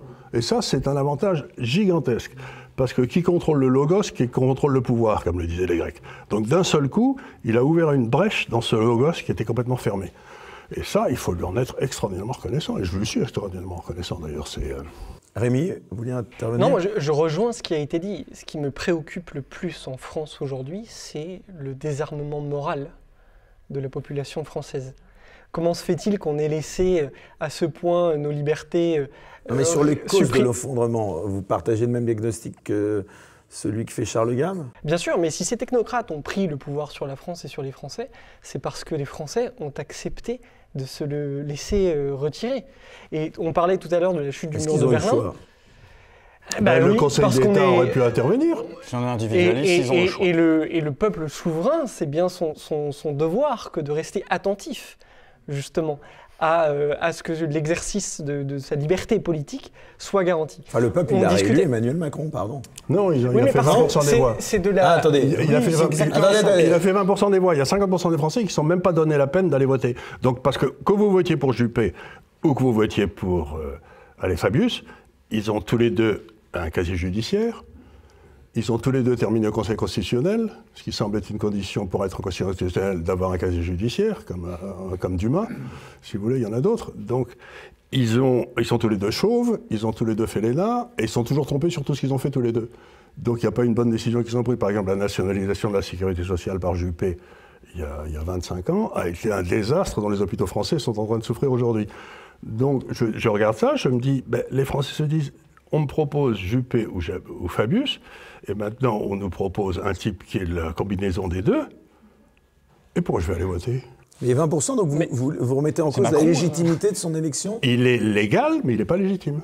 Exactement. Et lorsque les Français, Éric, ont eu véritablement le choix, en 2005, sur le référendum sur l'Union européenne, ils ont voté, ils se sont opposés. Et ensuite, effectivement, ils ont intériorisé l'opposition factice entre la gauche d'un côté et la droite de l'autre. Et ce que je crois, c'est que rien n'est perdu si les Français ont encore foi en leur destin. Et depuis la Seconde Guerre mondiale, ils ont cette espèce de culpabilité traînante. Alors ils se sont laissés un peu bercer par l'État-providence. Et là, la crise vient. Peut-être que ce sera l'occasion aussi d'un sursaut d'honneur. Ils n'ont pas foi. Il se passe des choses contre eux. On leur enlève la liberté et c'est normal. Ils trouvent ça normal qu'on leur enlève la liberté. Attendez une seconde. Ils ont gueulé, par exemple, les gilets jaunes sont arrivés et on leur a crevé les yeux, et on leur a cassé les bras, etc. Donc, me fait pas rigoler. Ils ont gueulé. Oui, mais c'est une petite caste, les gilets jaunes. Non, c'était le peuple. N'oublie pas les premiers sondages. C'était le peuple qui se des Français qui soutiennent les gilets jaunes. C'était le peuple qui se levait. Alors, en parlant de gilets jaunes, il y en a un qui les connaît bien, c'est Didier Maistre, qui a aussi appelé à voter Jean-Luc Mélenchon. Alors, ça en avait surpris beaucoup, d'ailleurs, hein. Donc, Didier, sur ce constat de Charles Gave, je suppose que vous n'êtes peut-être pas tout à fait d'accord. Quel est votre avis? Pas très éloigné, quand même, hein. Mélenchon, c'est pas tout à fait... Oui, mais il y a le Mélenchon... moi, j'étais jusqu'au premier tour, parce qu'on avait mis au centre... D'abord, l'idée, c'était de faire un Parlement de l'Union populaire avec des gens, comme on dit, issus de la société civile, qui s'étaient singularisés, on va dire, pour leur lutte pour les droits humains, sociaux ou économiques, ou en termes de climat aussi. Donc, il y a beaucoup de gens qui n'étaient pas des experts, qui avaient écrit le programme, qui l'avaient défendu, et tout le monde, y compris la presse de droite d'ailleurs, avait salué ce programme comme étant bien chiffré, intelligent, intéressant. Voilà. Bon. On parlait de 6e République, de RIC, et justement, pour revenir à Michel Levré, sortir de cette 5e qui était taillée par et pour un homme. C'était une erreur. Voilà. L'histoire a changé. Bon, après De Gaulle, il n'y a eu que des nains un peu sautillants. Il faut bien le reconnaître, qu'on soit gaulliste ou pas, c'est pas le débat. Et puis c'est un régime présidentiel qui ne dit pas son nom, qui a été d'autant plus présidentialisé qu'on a inversé le calendrier. Donc ça n'a plus, cette 5e République et cette Constitution n'a plus aucun sens, puisque comme on vote d'abord pour la présidentielle, on va augmenter le phénomène des godillots. Mais je voudrais rebondir sur ce que disait Charles Gave à propos de Renan. Qu'est-ce qu'une nation, en fait? Une nation, évidemment, c'est la volonté de vivre ensemble avec des mythes fondateurs. Oui. On se projette dans quelque chose dont on sait que ce n'est pas véritablement notre histoire. Hein. Nos ancêtres étaient gaulois, moi ça me fait rire. Et ça me fait plaisir aussi, quand je vois un type tout noir qui dit nos ancêtres les Gaulois, c'est ça la France. Fondamentalement, c'est ça la France. C'est pour ça que le discours d'essentialisation et de racialisation, pour moi, c'est même pas que je le déteste ou que je le hais, je le trouve tellement stupide et inintéressant.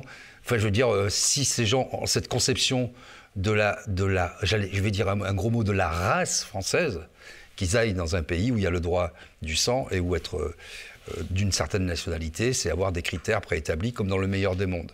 C'est ça la grandeur de la France. Je suis d'accord. C'est de mourir, d'avoir envie de mourir pour devenir français. Pour devenir français. On ne naît pas français, on le devient. Et donc, on a perdu ça. Pour ça, on est un peuple triste. Mais parce qu'on nous a expliqué dans les écoles qu'on avait fait que des saloperies pendant 20 siècles. Il y a déjà ça. Moi, dans mon enfance, aussi... on m'a expliqué les héros français, et j'ai été tout content. La culpabilisation, la repentance. Non, mais il n'y a pas que ça, il n'y a pas ça, si vous voulez, si par exemple, quand le président de la République va en Algérie et dit que l'armée française a fait des crimes contre l'humanité en Algérie, moi je vivais en Algérie à l'époque, je suis sûr que les crimes contre l'humanité, ils étaient faits par le FLN. Hein. L'armée française, elle n'en a pas fait tant que ça. Non, mais donc, encore une fois, c'est qu'on a des élites qui ne respectent pas la France. Et pourquoi? Parce qu'ils veulent que la France disparaisse dans une Europe. Ça a commencé avec Giscard.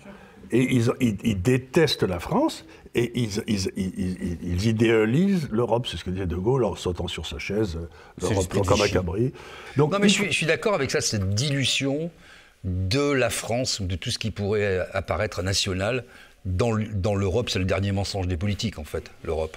L'Europe, c'est la paix, l'Europe, c'est la prospérité, l'Europe, c'est la stabilité des prix, l'Europe, c'est l'indépendance énergétique. Mensonge, mensonge, mensonge.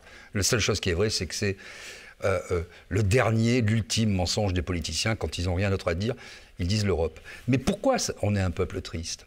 Parce que même si le français maugréé un petit peu à payer trop d'impôts, puisque je rappelle qu'on est le pays du monde où les prélèvements obligatoires sont les plus importants dans le monde entier aujourd'hui, on consentait à l'impôt. Moi, ça me dérange. Moi, je suis aussi chef d'entreprise aujourd'hui, à la tête d'une TPE, c'est-à-dire je m'emploie moi-même. Donc, je paye mes charges patronales, mes charges salariales, mon expert comptable, mes impôts, mon URSSAF, ma mutuelle obligatoire, tout ce que vous voulez. J'ai calculé que quand je me versais 1, il fallait que je paye 4,89 et non pas 2, hein, parce que quand on compte, il faut tout compter dans la vie. 4,89. Donc, moi, ça ne me dérange pas parce que je consens à l'impôt. En contrepartie de quoi? J'exige une éducation nationale qui fonctionne, une justice qui fonctionne. Il y a 5 fois moins de magistrats qu'il en faudrait. Quand vous faites une procédure, vous en avez pour 10 ans dans le meilleur des cas, et puis ça dysfonctionne complètement. Une police qui fonctionne. Une armée, je ne sais plus trop ce qu'est l'armée française aujourd'hui. Elle ne remplirait pas le Stade de France. À part de voir les rodomontades de M. Macron qui sont ridicules. On a perdu l'Afrique, hein. Passons, mais on a perdu l'Afrique. En fait, il n'y a plus rien qui fonctionne. Pourquoi voulez-vous que l'on continue à consentir à l'impôt sans aller dans un poujadisme exacerbé ou un libéralisme à outrance? Le problème, c'est que ça... Le libéral est favorable à l'impôt. Hein. Tout le monde mais il est favorable au contrôle de l'impôt par les citoyens. Ça ne marche plus, quoi. C'est tout. Mais il n'y a aucun contrôle de l'impôt. Il n'y a aucun contrôle de l'impôt. Regardez, par exemple... Où va l'argent? C'est la question. Quand vous dites le contrôle de l'impôt par les citoyens, c'est le référendum, c'est... Je ne sais pas, par exemple, en Suisse, ils votent l'impôt au niveau local pour, par exemple, payer les professeurs. Donc vous avez différents salaires des professeurs selon les cantons et tout, les bons... Donc vous, libéral, vous seriez pour le RIC, je suppose. Ah mais ça fait des années que je dis la seule porte de sortie pour la France, c'est le référendum d'initiative populaire, il n'y en a pas d'autre. Je rappelle quand même que la Suisse, qui est hors Union européenne, est le pays le plus prospère d'Europe, le pays le plus démocrate. Le plus prospère du monde. Le plus prospère du monde. Elle a 3 langues au moins, elle a plusieurs cultures. Et ils se détestent. Ils se détestent, ils ont trouvé des consensus comment? Par la démocratie directe. Oui, mais ils se détestent. Et le SMIC est à 4 500 € aujourd'hui. Et il n'y a pas de chômeurs, et c'est un pays magnifique. J'ai vu une annonce pour bosser à McDo à 5 000 il y a non mais vous voyez, à un moment il faut sortir pour baisser l'impôt du dogme. Mais pour baisser l'impôt, c'est pas compliqué. Il faut déjà taper dans l'assistanat. C'est quand même 33% du PIB. Il faut peut-être commencer par la fraude. J'ai reçu à plusieurs reprises Charles Pratt. Charles Pratt, 53 milliards de fraude sociale. On est 65 millions de Français. Il y a 72 millions de cartes vitales. Il y a un loup. Oui, mais sans compter la fraude, c'est quand même 33% du PIB. La fraude sociale n'est pas la plus importante. Mais 53 milliards, c'est déjà le déficit budgétaire. Et la fonction publique inutile. Non, et la fraude fiscale d'abord. Quand même. La fraude, d'après Charles Pratt, c'est pas très gros. C'est 20 ou 30 milliards. L'évasion. Non mais c'est pas de la. En vérité. Non mais le problème est là. C'est que en réalité, ce qui ne va pas dans cette Europe, c'est que on a organisé au sein de l'Europe des paradis fiscaux. Et donc il y a une compétition intra-État, intra-communautaire, qui fait que si vous êtes chef d'entreprise, vous avez une grosse entreprise essentiellement, parce que les TPE, les artisans, les commerçants, ils ne pourront jamais partir. Ce sont les moutons justement que l'on tond toute la journée, parce que quand vous êtes plombier, serrurier ou même profession libérale, médecin, vous ne pouvez pas vous exiler.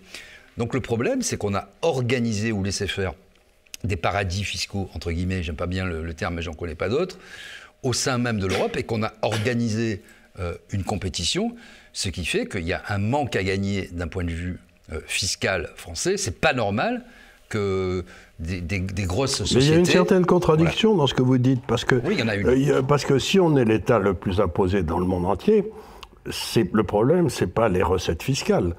Le problème, C'est la redistribution. Non, c'est les dépenses. Oui, alors... C'est-à-dire qu'on dépense comme des corneaux et qu'il n'y a aucun contrôle sur les dépenses. Donc, ce que j'essaie de dire, c'est que vous ne pouvez pas, en bon logicien, ce que j'essaye d'être, dire que le problème, c'est la fraude fiscale. Parce que si les systèmes politiques ont créé des espèces d'endroits où vous payez moins d'impôts, ça n'est pas une fraude si vous utilisez cette loi. Il y a un arrêt de la Cour suprême. Des moyens légaux. Les moyens légaux. Non, mais c'est pour ça que j'ai refusé de parler de fraude. Ben exactement. Donc, ça n'est pas... C'est légal. C'est légal. Eh ben, ça n'est donc pas ouvert à la discussion. Là-dessus, Didier, tu vas pas au bout des choses. Non, mais le problème, c'est que ce soit légal. Le problème, c'est que... Moi, je veux dire, j'investis... C'est moralement condamnable, c'est ça que vous voulez dire. Mais pourquoi Pourquoi ? Parce que la Cour suprême des États-Unis a passé un arrêt en disant que le devoir, je dis bien le devoir, de tout citoyen, c'est de payer le moins d'impôts possible, parce qu'il ne faut pas filer du pognon à un gars qui va faire n'importe quoi avec, comme l'État. Donc c'est un arrêt de la Cour suprême des États-Unis. Donc le devoir de tout citoyen, c'est de payer le moins possible d'impôts à tous ces corneaux qui vous saignent à blanc. Et donc ça n'est pas de la fraude, c'est de la survie. Il ne faut pas se tromper. J'en ai marre de ces gens qui m'expliquent que la fraude fiscale, une optimisation fiscale, n'y a rien à voir avec la fraude fiscale. Rien.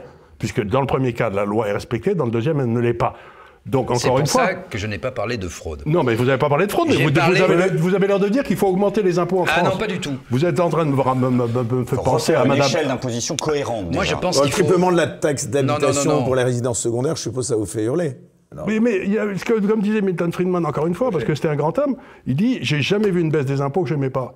Et donc, j'ai jamais vu une hausse des impôts que j'aimais. » Je vois pas au nom de quoi l'impôt a une justification, c'est la marge... Oui, pardon, Charles Gave, de vous interrompre quand même. Quand vous parliez de l'égalité, de l'optimisation fiscale, on sait quand même que la frontière est très ténue, entre l'optimisation fiscale à un niveau extrêmement élevé et la fraude fiscale, non ? Eh bien ça, c'est un des grands scandales français. C'est que maintenant, ils ont découvert à Bercy, qui sont ces défenseurs de la liberté individuelle que tout le monde connaît, que... pourquoi vous riez-vous ? Toi, t'en fais de la fraude fiscale, je le sens que t'en fais. Est-ce que tu s'optimises Ta monétisation sur YouTube. Rien du tout, moi je paye tous mes impôts, je suis content. Ta monétisation de ta chaîne YouTube. Ouais. Tu la déclares ? Au centime près. Bon, oui, donc je continue, bien qu'il y ait un contradicteur ici à gauche, là, mais d'ailleurs c'est pour ça que vous l'avez mis à gauche. Exactement. Tous les deux à gauche, c'est à droite. Parce qu'ils sont, voilà, j'ai essayé d'inverser justement les rôles. Bon, donc je continue, si vous laissez. Vous avez cette espèce d'optimisation fiscale. Mais à Bercy, ils ont découvert un truc qui s'appelle le crime... Attendez, comment ils appellent ça ? Ils appellent ça le crime de abus d'optimisation fiscale. C'est-à-dire que vous avez trahi... Abus de droit. Voilà, abus de droit, vous avez... Mais attendez une seconde. Qui va déterminer qu'il y a un abus de droit fiscal ? C'est Bercy. Et vous avez confiance dans les décisions de justice de Bercy, vous ? Pour vous juger ? Si vous êtes une grande multinationale. Donc, encore une fois, un système fiscal doit être simple, égal et compréhensible. Notre système est compliqué. Bon, je suppose que vous n'êtes pas pour la taxe sur les super profits des grosses boîtes. Total, par exemple. Pour une raison très simple, c'est que... Qui a engrangé des super bénéfices pendant la période du Covid. Quand le prix du pétrole était négatif il y a 2 ans, ils perdaient tout ce qu'ils voulaient, Total. Personne n'a offert de leur profiler du pognon. Donc ils gagnent de l'argent gros comme eux, mais il y a 2 ans, ils ont perdu. Quand Pouyanné augmente son salaire de 52% l'année dernière, ça vous choque pas ? Pas du tout. Vous allez encore une fois dans les évangiles où tout est présent. Et vous voyez le maître qui va embaucher des gars pour faire la moisson pendant la journée. Puis il va 2 heures après, il en trouve encore qui n'ont pas bossé, donc il les envoie aussi. Puis 2 heures après, puis 2 heures avant la fin de la journée, il les envoie aussi. Et puis il paye tout le monde pareil. Et il y a le CGT de service, le gars qui était allé à 8h du matin bosser quand les derniers, c'était à 4h du soir, qui dit « Mais c'est pas juste. Moi, j'ai travaillé pendant toute la journée au soleil, et lui, il a travaillé que 2 heures, il a le même salaire. » Et le maître dit « Je fais ce que je veux de mon bien. » C'est-à-dire que ce qui détermine le salaire du patron de Total, c'est les actionnaires de Total à qui appartiennent la société. Et l'État n'a rien à voir. Parce que, encore une fois, quand M. Bon était président de France Télécom, il n'était payé que 300 000 €, et il a fait 100 millions de pertes. Donc je trouve que M. Bon était très cher, et M. Pouyanné, très bon marché. Si vous voulez avoir que des cons qui vous gèrent, arrêtez de payer les gens convenablement. Pouyanné est un type remarquable, il faut surtout bien lui foutre la paix, il a redressé sa société. Mais vous pensez pas que les petits travailleurs de Total, ils sont aussi pour quelque chose? Mais ils font partie du contrat Total aussi, ils ont eu un contrat de travail, ils sont payés, ils sont dans le cadre du contrat et on n'a rien à dire. C'est pas à l'État de déterminer si le gars décide, c'est une connerie juridique. Vous pouvez pas employer des gens qui d'un seul coup vont dire, moi, ma société a fait du pognon, je veux maintenant qu'on m'augmente. Ah, là, tout le monde veut réagir. Allez, Rémi dans l'ordre, Mike après et Didier. Je crois que sur cette question de la fiscalité en France, c'est pas ou l'un ou l'autre, c'est et l'un et l'autre. Est-ce que vous savez, Eric, qu'au Moyen-Âge, le serf donnait environ 20% de son temps de travail au seigneur?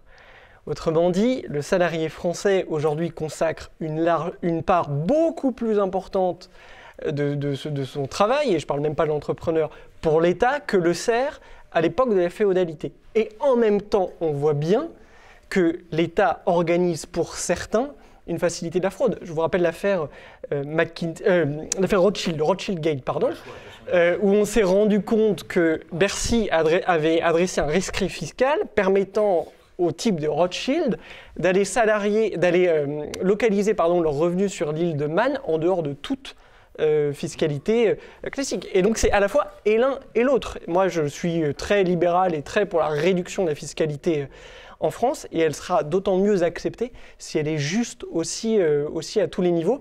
Et vous savez bien que toutes les grandes crises politiques naissent d'une crise des finances, et que ces crises des finances elles-mêmes souvent sont issues de difficultés fiscales, et c'est vous êtes ce à quoi libéral, est confrontée la Rémi. France aujourd'hui.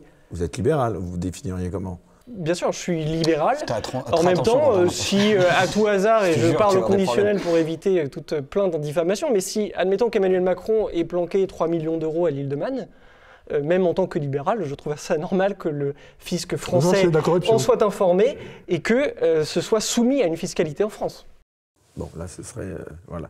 C'est une supposition. C'est une supposition, bien sûr. C'est une impossibilité. Évidemment, c'est une impossibilité, comme chacun le sait. Alors, Mike, vous vouliez réagir, oui? On paye aujourd'hui 1100 milliards d'impôts et de taxes par an. Et pourquoi?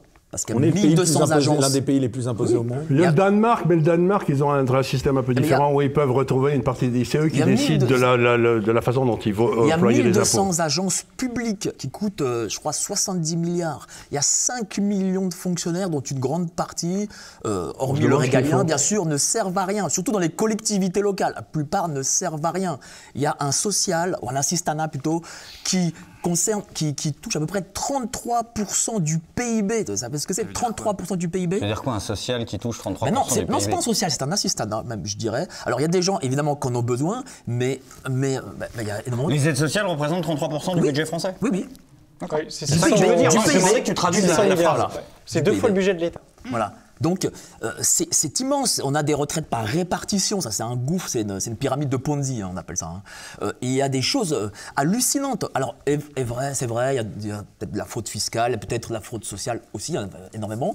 Mais il y a tout un système dirigiste, bureaucratique qu'il faut ultra réformer. Et on ne l'a jamais fait. D'ailleurs, quand on dit réforme, on ne fait jamais de réforme structurelle. Mais finalement, les Français restent assez passifs. Ils ne réagissent pas beaucoup, ne manifestent pas beaucoup contre ces hausses d'impôts. Oui, Didier Maistre. Non, mais d'abord, je pense que c'est un problème d'abord de ventilation. Moi, je ne suis pas du tout pour augmenter les impôts. Je pense qu'on est arrivé à un niveau vraiment au-delà, ça devient très compliqué. Le problème, c'est qu'est-ce qu'on fait de cet impôt. Et là, c'est quand même un mystère pour beaucoup. On pourrait faire ce qu'ont fait les Suédois, qui est assez intelligent. Les Suédois, ils ont fait faillite en 92, personne ne s'en souvient. Oui, tout à fait. Ils ont fait faillite en 92. Pourquoi? Parce qu'ils avaient un État à peu près aussi bête que le nôtre, aujourd'hui. Et donc, on fera faillite, nous aussi. Hein.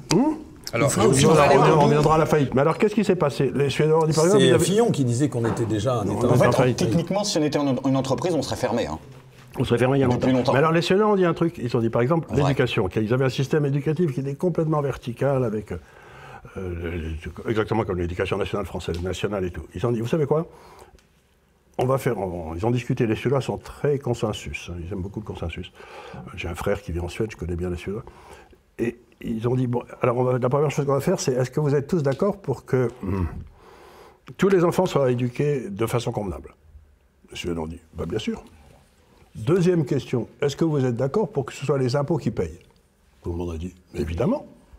Troisième question, est-ce que vous êtes d'accord pour que ça soit fait par des fonctionnaires? Ah, C'était beaucoup moins évident. Et donc, ils ont fait créer ce que Milton Friedman a appelé le ticket enseignement.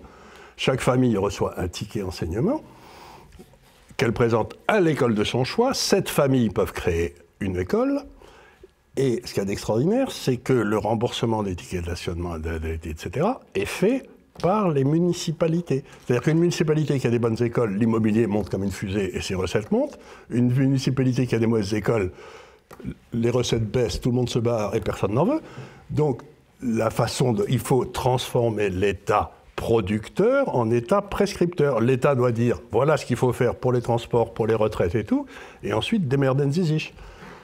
Ça me paraît la solution, parce que d'avoir un État producteur, s'ils sont dans le sable, si vous êtes dans le trafic du sable et qu'ils vont au Sahara, ces mecs, ils vont organiser une pénurie de sable au Sahara, c'est sûr, ça. C'est la seule chose qu'ils savent faire, c'est organiser la pénurie, ils ne savent rien faire d'autre. Ce qu'on n'a pas tranché en France, en fait, c'est notre vision universaliste du monde et des rapports sociaux. Et ce que vous dites, par exemple, un libéralisme fut-il tempéré, fait d'optimisation fiscale, etc., avec un État réduit à sa portion congrue, etc. Bon. Attends, pardon. Je voudrais finir cette idée parce que j'ai pas... on vient d'apprendre que la motion de censure, alors nous enregistrons, a été rejetée. Bah oui. Ça vous étonne pas? Oh non, incroyable! Je suis stupéfait. Qui a voté contre? Oh non, c'est LR. Je n'y crois pas. Non, ça veut dire que les Républicains... Donc non, mais une petite réaction, parce que comme le temps est compté, on va revenir à vous tout de suite, Didier. Ça veut dire que les Républicains n'ont pas suivi.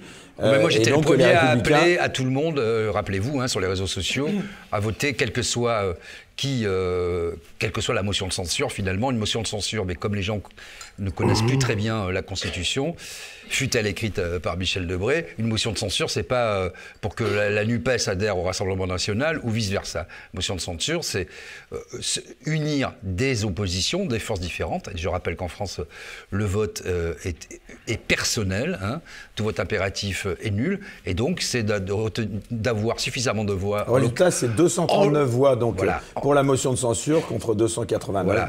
Donc la majorité absolue étant à 289. Donc ça veut dire que les Républicains n'ont pas suivi, et donc les Républicains sont donc des alliés de... Il leur a tout piqué, Macron, depuis le début. Les Républicains, c'est comme un curé... Attendez, oui, c'est comme un curé, je voudrais finir ma phrase, qui va derrière la sacristie, qui regarde une revue porno après avoir fait la messe. C'est ça les Républicains vis-à-vis de la Macronie. C'est la Macronie rétroversée, c'est la droite honteuse. Ils osent pas dire qu'ils sont macronistes, mais ils le sont depuis le début. Donc les Républicains, vous posiez la question, à quoi servent-ils? C'est ça, Charles Gave? À rien. Bah, rien. À créer un narratif d'opposition politique. Bah, à rien, c'est-à-dire que, je sais pas, moi je les vois, si j'ose dire, quand Chirac est arrivé au pouvoir avant de demander de nouvelles élections avec Juppé, etc. Il me semble que la droite contrôlait toutes les régions, toutes les grandes villes, le Parlement, le Sénat, et qu'en l'espace de 20 ans, ils sont passés à zéro. Donc le mieux qui pourrait arriver aux Républicains, c'est de demander pardon aux Français et de partir à la retraite. Je voudrais juste finir sur cette idée quand même, pour répondre à Charles, je voudrais avoir aussi son avis sur le coup. Moi, par exemple, j'estime que je ne suis pas contre la loi du marché. Très bien, sur certains secteurs. Mais est-ce que, justement, sur les secteurs stratégiques, comme l'énergie... Vous n'allez pas me parler de l'État stratège. Non, quand même, il ne faut pas déconner. J'ai pas dit l'État stratège. Soyons sérieux, quoi. Non, mais j'ai pas dit... L'État stratège, ça me fait pleurer de rire. Non. Quand vous avez des gars qui vous parlent de l'État stratège et qui ne sont pas capables de gérer une baraque à frites, non, mais écoutez-moi. Le mec n'a pas le droit de choisir s'il met un col roulé ou pas. Il va pas j'ai pas fini mon développement. Est-ce qu'il y a des secteurs régaliens ou des secteurs stratégiques? J'ai pas parlé d'État stratégique. Regardez, par exemple, on avait... Attendez, j'ai fini, vous savez pas ce que je veux dire. Si. Ah bah alors c'est bien.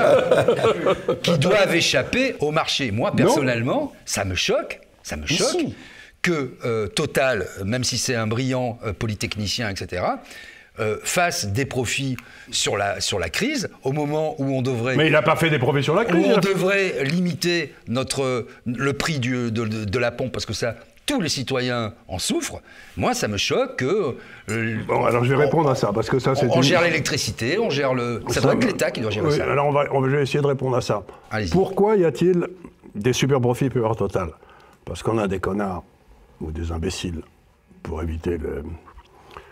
en France, qui ont décidé qu'on allait faire des moulins à vent et des miroirs magiques pour remplacer le gaz, l'électricité, le nucléaire, etc. Bon, ça ne marche pas du tout.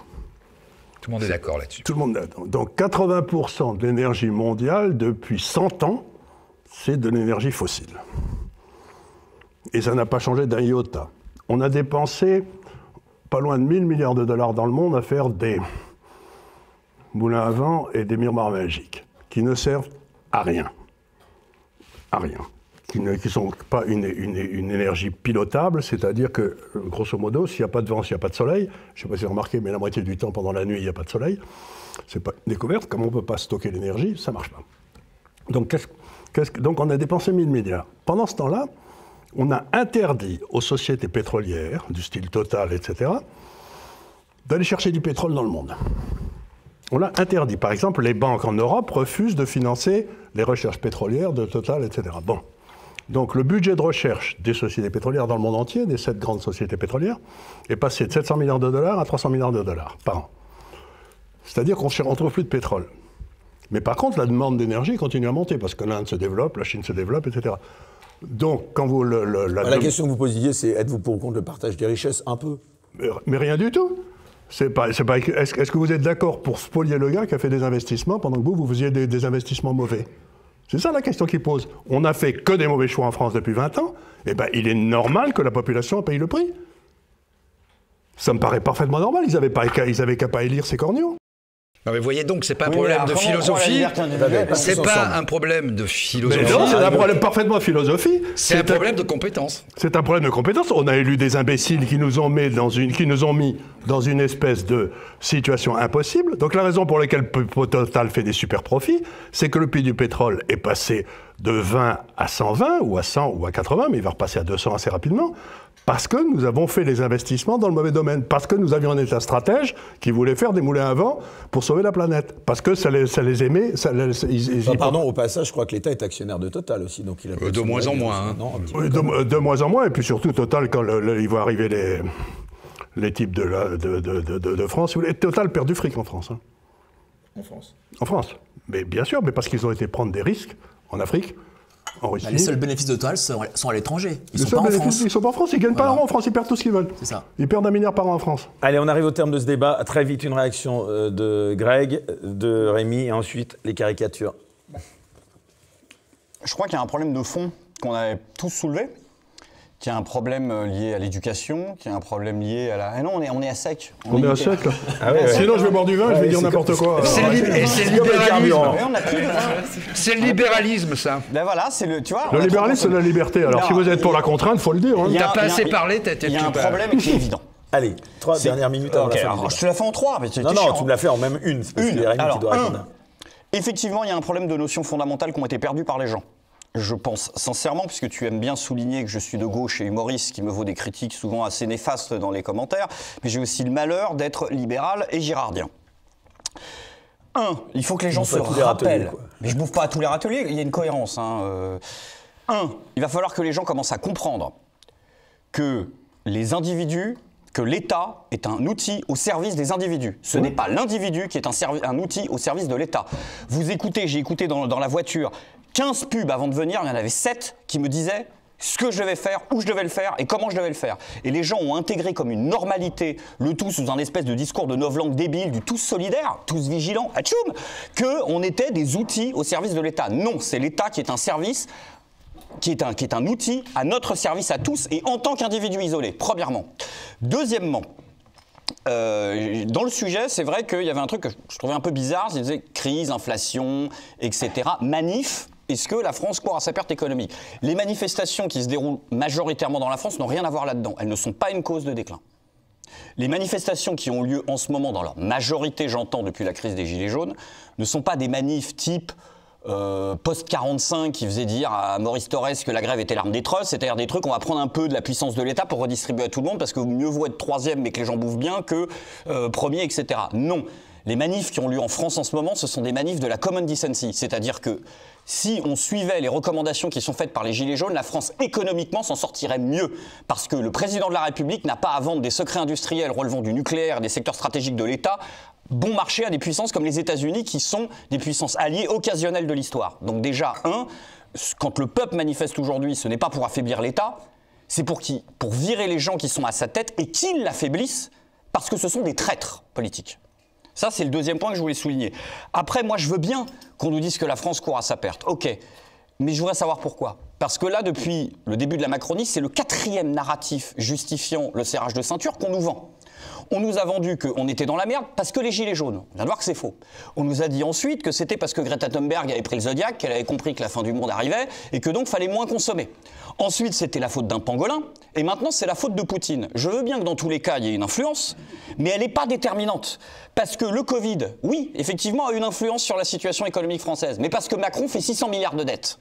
Poutine, moi je veux bien, mais juste, Barbara Pompili en 2020 nous disait déjà qu'on aurait des coupures d'énergie à cause de la politique antinucléaire de Macron. Donc moi je veux bien qu'on nous vende des narratifs tout le temps, mais je pense, en individualiste, que le principal responsable de la situation économique dans laquelle nous sommes, c'est Emmanuel Macron. Oui, il y a une servitude volontaire des gens, j'ai un côté trop catho pour lui en vouloir. Les gens peuvent se réveiller, mais il y a des fondamentaux qu'il va falloir comprendre. Ces gens, nous les payons, ces gens ont le même droit envers nous que ma femme de ménage, si j'ose dire. Les marchands du temple ont été chassés quand même. Exactement. Allez, ce sera le mot de la fin. Nous les payons, ce sont nos serviteurs. De ce débat, beaucoup de dessins. Nous. Vous avez inspiré beaucoup de dessins, donc merci Ignace. Alors tout d'abord, Greg Tabibian, toujours aussi grognon, mais sa désopilance est plus que jamais en inflation. Chacun a son petit dessin. Bah tiens, je vous le donne. Mike Borowski, anti-vax assumé et aussi anti-tax. Voilà, c'est pour Mike. Rémi Tell a un plan pour sauver l'économie française. Faire l'économie de Macron. Pourquoi il s'appelle pas Guillaume, lui? Oui, c'est vrai, ça. Bah regardez, on lui donne quand même. Voilà, Didier Maistre face aux prédictions les plus noires, je reste plus que jamais gilet jaune. Vous voyez, chacun a son petit dessin. Bon, même pour moi. Éric Morillo, ces derniers Bistro Liberté ont dépassé les 600 000 vues. Bientôt millionnaire. Non, malheureusement pour moi, pas encore. Et enfin, Charles Gave, concernant l'effondrement monétaire, j'ai des conseils en or. Et puis enfin, 2 dessins qui, cette fois, je vous le donne. Tenez, Charles. Oui, c'est bien. Et enfin, 2 dessins qui renvoient évidemment au premier sujet dont on parlait, malheureux. Terrorisme, assassinat, pédocriminalité. Vous n'aurez pas ma haine, Éric Dupond-Moretti. Ma haine, je ne la garde que pour l'extrême droite. On peut applaudir, je pense, Ignace. Et l'effondrement économique vous rend frileux. Mettez un col roulé. Les bons conseils de notre ami Bruno Le Maire. On se retrouve dans un instant pour le deuxième débat. Merci à tous d'avoir en tout cas respecté à peu près scrupuleusement le temps. À tout de suite. Retrouvez Bistro Liberté avec Terre de France, la collection 100% fabriquée en France et qui défend nos valeurs traditionnelles. terredefrance.fr.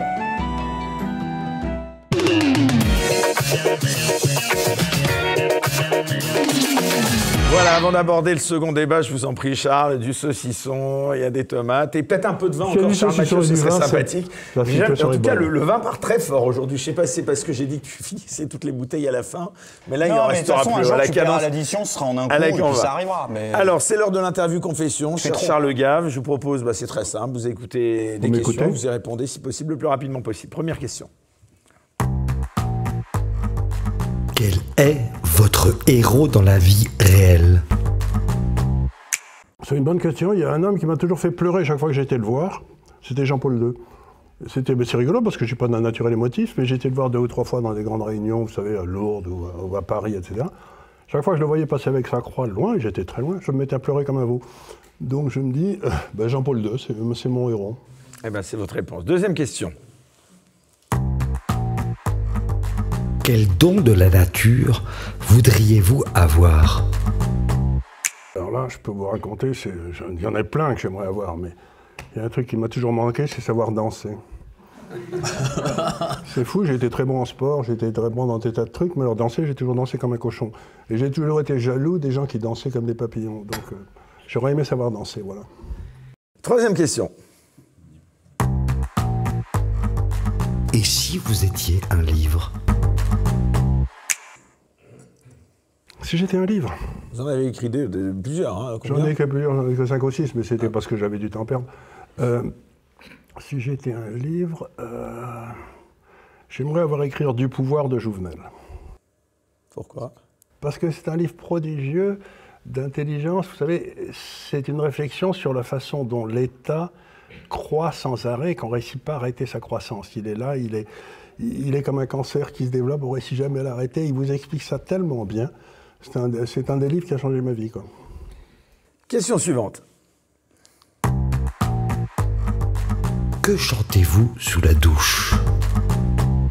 Il vaut mieux pas attendre ce que je chante sur la douche, parce que je suis un ancien joueur de rugby, donc ce que je chante sous la douche, il vaut mieux pas en parler.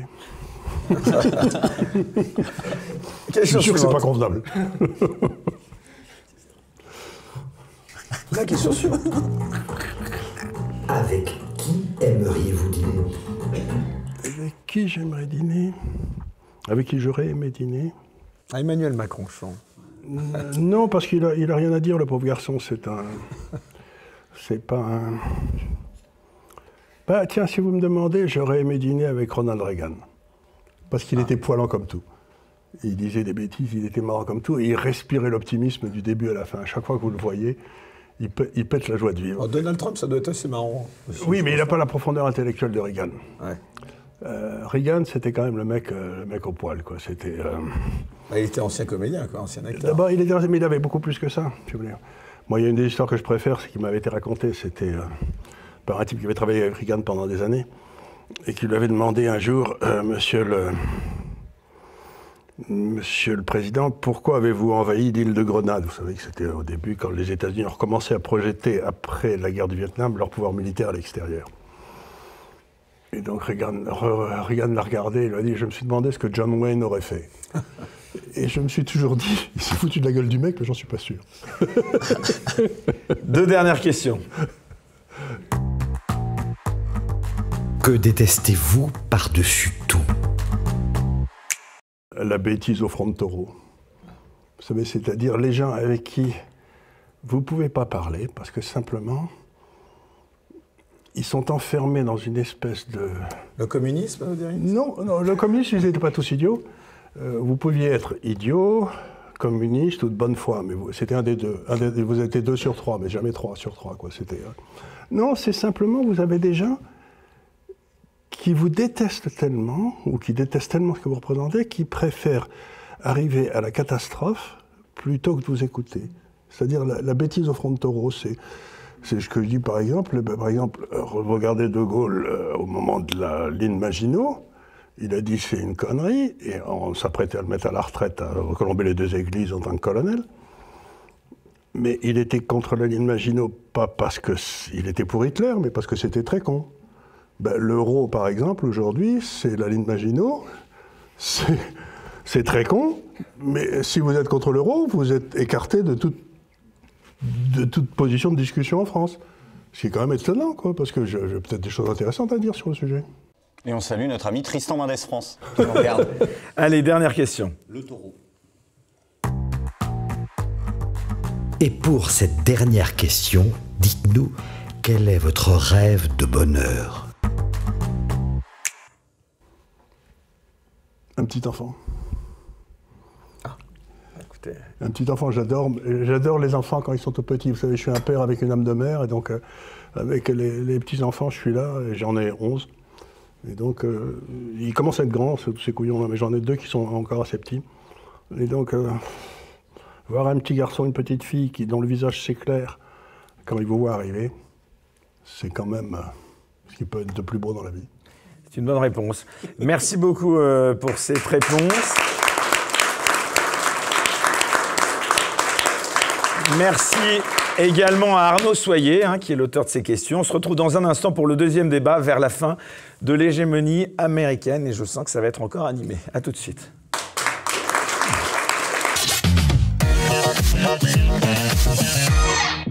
Allons-nous vers la fin de l'hégémonie américaine? Remise en cause du dollar, effondrement des démocrates, guerre en Ukraine, Chine et Russie en embuscade. Entrons-nous dans une nouvelle ère du multilatéralisme? Voilà, pour finir cette soirée dans ce Bistro Liberté, encore une fois très animé, je vous propose à moins de 3 semaines des élections de mi-mandat aux États-Unis de nous intéresser justement à la place des États-Unis dans le monde, notamment dans le contexte de la guerre en Ukraine qui semble assez paradoxalement à la fois les renforcer et les affaiblir. Alors on en parle bien sûr toujours avec Charles Gave qui est l'un des plus éminents spécialistes des États-Unis en France. Alors d'abord on va parler de ce qui constitue peut-être le plus grand symbole, si vous le voulez bien, cher Charles Gave, de l'hégémonie américaine. Je pense bien évidemment à la monnaie, au dollar américain qui domine le monde depuis 1944, on peut le dire, mais qui semble aujourd'hui quelque peu à la peine. Alors ma question elle est simple, assistons-nous à la fin de l'hégémonie du dollar, Charles Gave? Ah, c'est une question intéressante, ça, parce que... Merci. Oui. De temps en temps, quand elle n'est pas intéressante, je vous dis c'est nul. Mais là, je vous dis c'est intéressant. des fois, quand même. Voilà, donc Bravo, Morillo. Voilà, merci. Merci. Donc, on va essayer de répondre rapidement. Les États-Unis, d'après Rueff, qui était l'économiste de De Gaulle, mais qui était un type intéressant, il bénéficiait de ce qu'on appelle le privilège impérial. C'est-à-dire, quand la France a un déficit extérieur, il faut que pour solder ce déficit extérieur, on vende des trucs à l'extérieur, soit on leur vend des dettes, soit on leur vend des appartements à Paris, soit on leur vend des sociétés françaises. Bref, il faut payer en réalité. Quand c'est les États-Unis qui ont un déficit extérieur, ils envoient des petits bouts de papier vert, qui s'appellent les dollars, et ça devient des réserves de change pour les autres pays. C'est-à-dire que quand vous avez... Mais alors, pourquoi les autres pays ont besoin de réserves de change en dollars? C'est parce que l'énergie, depuis 1942 en fait, les accords pensés entre les États-Unis et l'Arabie Saoudite à l'époque, Ibn Saoud, le pétrole est payable en dollars, et uniquement en dollars. Donc si vous voulez avoir de l'énergie dans le futur, puisque comme je le dis toujours, l'économie, ça n'est jamais que de l'énergie transformée, donc vous devez avoir des réserves de dollars pour vous acheter du pétrole, au cas où le pétrole monterait, où vous auriez un PET, etc. Donc vous êtes obligé d'avoir des réserves en dollars, et ces réserves en dollars, elles sont déposées à la banque centrale locale, qui ensuite va les déposer à la banque centrale américaine, et qui avec ça va acheter des obligations en dollars. C'est-à-dire que le déficit extérieur américain finance le déficit intérieur américain, ce qui est quand même une invention simple et toute d'exécution. Et donc, ça fait des années qu'il y a tout un tas de gars de sérieux qui disent enfin, pourquoi paye-t-on le pétrole en dollars? Je tiens à vous faire remarquer que les gars qui ont eu l'idée de le payer en autre chose, comme leur monnaie locale par exemple, qu'il s'agisse de Saddam Hussein, de Kadhafi, etc., ils ont eu des espérances de vie assez limitées. Le hasard. Non, pas de complotisme, le hasard. Le hasard. Enfin bref, il leur est arrivé, l'armée américaine est arrivée, ou l'armée de Sarkozy, là, vous savez... La même, donc. La même, oui. Enfin, Sarkozy, on croyait avoir le Karcher et on avait Kouchner, quoi, c'était pareil. Et donc, c'était assez... Donc, oui, c'était le monopole. Mais ce qui se passe avec l'arrivée de la Chine... J'ai beaucoup écrit là-dessus, j'ai même écrit 1 ou 2 livres en anglais qui sont disponibles ici ou là. C'est qu'aujourd'hui, la Chine est en train de monter tout un système alternatif au dollar avec une espèce de fonds monétaire national, une banque mondiale, des réserves de change, etc. Tout ça, c'est... Le pétrole est coté en renminbi à Shanghai, l'or aussi. Donc vous avez tout un système alternatif pour dédollariser l'Asie. Parce qu'il faut que vous sachiez qu'en raison de cette dominance du dollar, si la Corée vendait des biens ou des services, je ne sais pas, à Taïwan, ils se facturaient l'un l'autre en dollars. Et les Chinois auraient pu leur dire, mais pourquoi vous facturez en dollars? Pourquoi vous ne facturez pas dans vos monnaies? Et donc nous, on vous prêtera s'il y en a de vous qui est en déficit, etc. Donc, pour la première fois, il existe un rival réel au dollar, parce que le Deutschmark n'a jamais été crédible, le yen n'a jamais été crédible non plus, pour une raison très simple, c'est que les Américains avaient des bases dans les deux pays. Donc vous savez, il y a un vieux proverbe finlandais qui dit que dans un pays, il y a toujours une armée. Si c'est pas l'armée du pays, c'est l'armée du pays d'à côté. Donc l'armée du pays d'à côté, en Europe, ça fait 30, 40, 50 ans que c'est l'armée américaine. Donc grosso modo, ce qui est en train de se passer, c'est que pour rester la monnaie de réserve du monde, donc avoir tout ce privilège impérial, il faut que les États-Unis dominent militairement, pour que les autres aient peur d'eux. Mais l'embêtant, c'est qu'avec la Russie et la Chine aujourd'hui, ça fait un très très gros morceau à avaler, quoi, entre les deux. Donc on arrive rapidement à la fin, on va voir apparaître un système alternatif au dollar qui sera fondé probablement sur une espèce de mix pétrole-or entre la Chine et la Russie, et qu'à cette monnaie vont venir s'agréger la quasi-totalité des pays des BRICS, quoi. Enfin, Et ce qui est très intéressant, c'est quand on a vu la guerre en Ukraine, les États-Unis ont demandé la condamnation à l'ONU de cette invasion, et que tous les pays qui ont voté pour la condamnation, c'est des pays dans lesquels les États-Unis avaient des bases. Quand il n'y avait pas de base, le type votait librement. Donc les 2 tiers des pays n'ont pas voté pour la condamnation de l'invasion de l'Ukraine. Didier Maisto. Oui, c'est historiquement factuel et très juste. Parce qu'en fait, les 2 armes des États-Unis, quelles sont-elles? Il y a celle que vient d'écrire Charles Gave, effectivement, le dollar, puisque quand ça a été décorrélé de l'or, on a fabriqué du dollar sans que la Fed, en fait, puisse vraiment contrôler, parce qu'on ne sait pas combien d'émissions de dollars il y a, c'est une monnaie un petit peu de singe. Donc c'est une manière... Mais je peux vous donner un chiffre là, si vous voulez, sur les États-Unis, depuis leur création. 50% des dollars créés depuis la création de la République américaine ont été faits dans les derniers 18 mois. 18 mois de maintenant, là? Oui. Depuis 250 ans qu'existe la République américaine, 50% de l'argent créé dans la République américaine a été fait dans les dernières... Donc ça, c'est la première raison. Et puis il y a un deuxième outil, je dirais, c'est l'extraterritorialité. Ah, ça, c'est du droit, oui. Du droit américain, en fait, qui permet finalement de projeter leur propre protectionnisme, parce qu'ils sont libéraux, mais ils sont très protectionnistes en réalité. Ils projettent leur puissance à l'ensemble de la planète, sur l'ensemble de la planète, en disant ici c'est chez nous, ce qui leur permet de prendre le contrôle de nos sociétés en menaçant de 1000 ans de prison quiconque ne serait pas d'accord. Il suffit d'avoir un logiciel ou d'être abonné à Google, par exemple, et les États-Unis peuvent vous intenter un procès, venir vous chercher, vous menacer de 1000 ans en prison. Ça a été parfaitement décrit dans l'affaire Alstom. Il faut savoir notamment. un truc. Alors, je voudrais juste finir là-dessus. Oui, c'est que, effectivement, le multilatéralisme, parce que comme on a poussé... en France, on n'a pas cette vision, c'est tellement dommage, parce qu'on est toujours dans l'émotion, les gentils Ukrainiens, les méchants Russes, etc. On n'a pas cette vision qui, à la fois par le dollar et par l'extraterritorialité, et par le fait que, comme l'a très bien dit Charles Gave, l'économie américaine a besoin de faire peur, d'avoir un complexe militaro-industriel, parce que sinon... Et donc on a poussé la Russie dans les bras de la Chine, parce que le tropisme normal de la Russie, c'était de regarder vers l'Europe. Ils sont en train de faire un système assez performant, qui est un peu le concurrent de SWIFT, au niveau du système, toutes les transactions bancaires, voilà. Et donc ça commence... et donc ils sont en train de créer une autre façon de faire de l'économie, de nouvelles alliances, une nouvelle monnaie de référence. Et là, on est à l'aube de temps nouveaux dont on ne sait pas tout à fait ce que ça va donner. Mais ça, c'est fondamental pour comprendre aujourd'hui le conflit ukrainien. Charles Gave, puis Rémi. Alors, une idée assez simple, si vous voulez.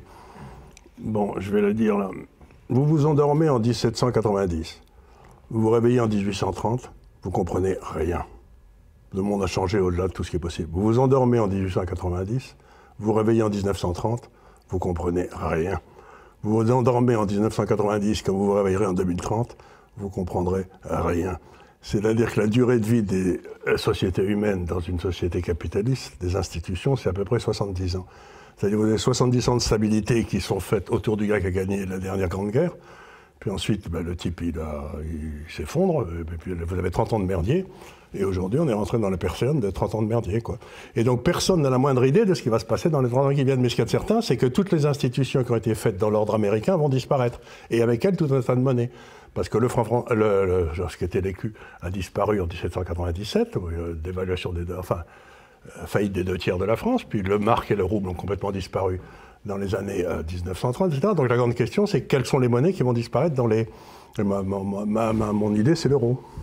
Rémi Tel, qui a écrit La chute de Prométhée, être un démocrate américain, donc vous connaissez bien le sujet. Juste pour prolonger le propos de Didier Maisto, il y avait un troisième pilier, la puissance américaine, qui était son soft power, avec une nation qui s'est fondée sur l'idée de la liberté, et qui, dans une espèce de mimétisme face à son adversaire émergent, la Chine, c'est le fameux piège de Thucydide, est en train de renoncer à ce principe-là.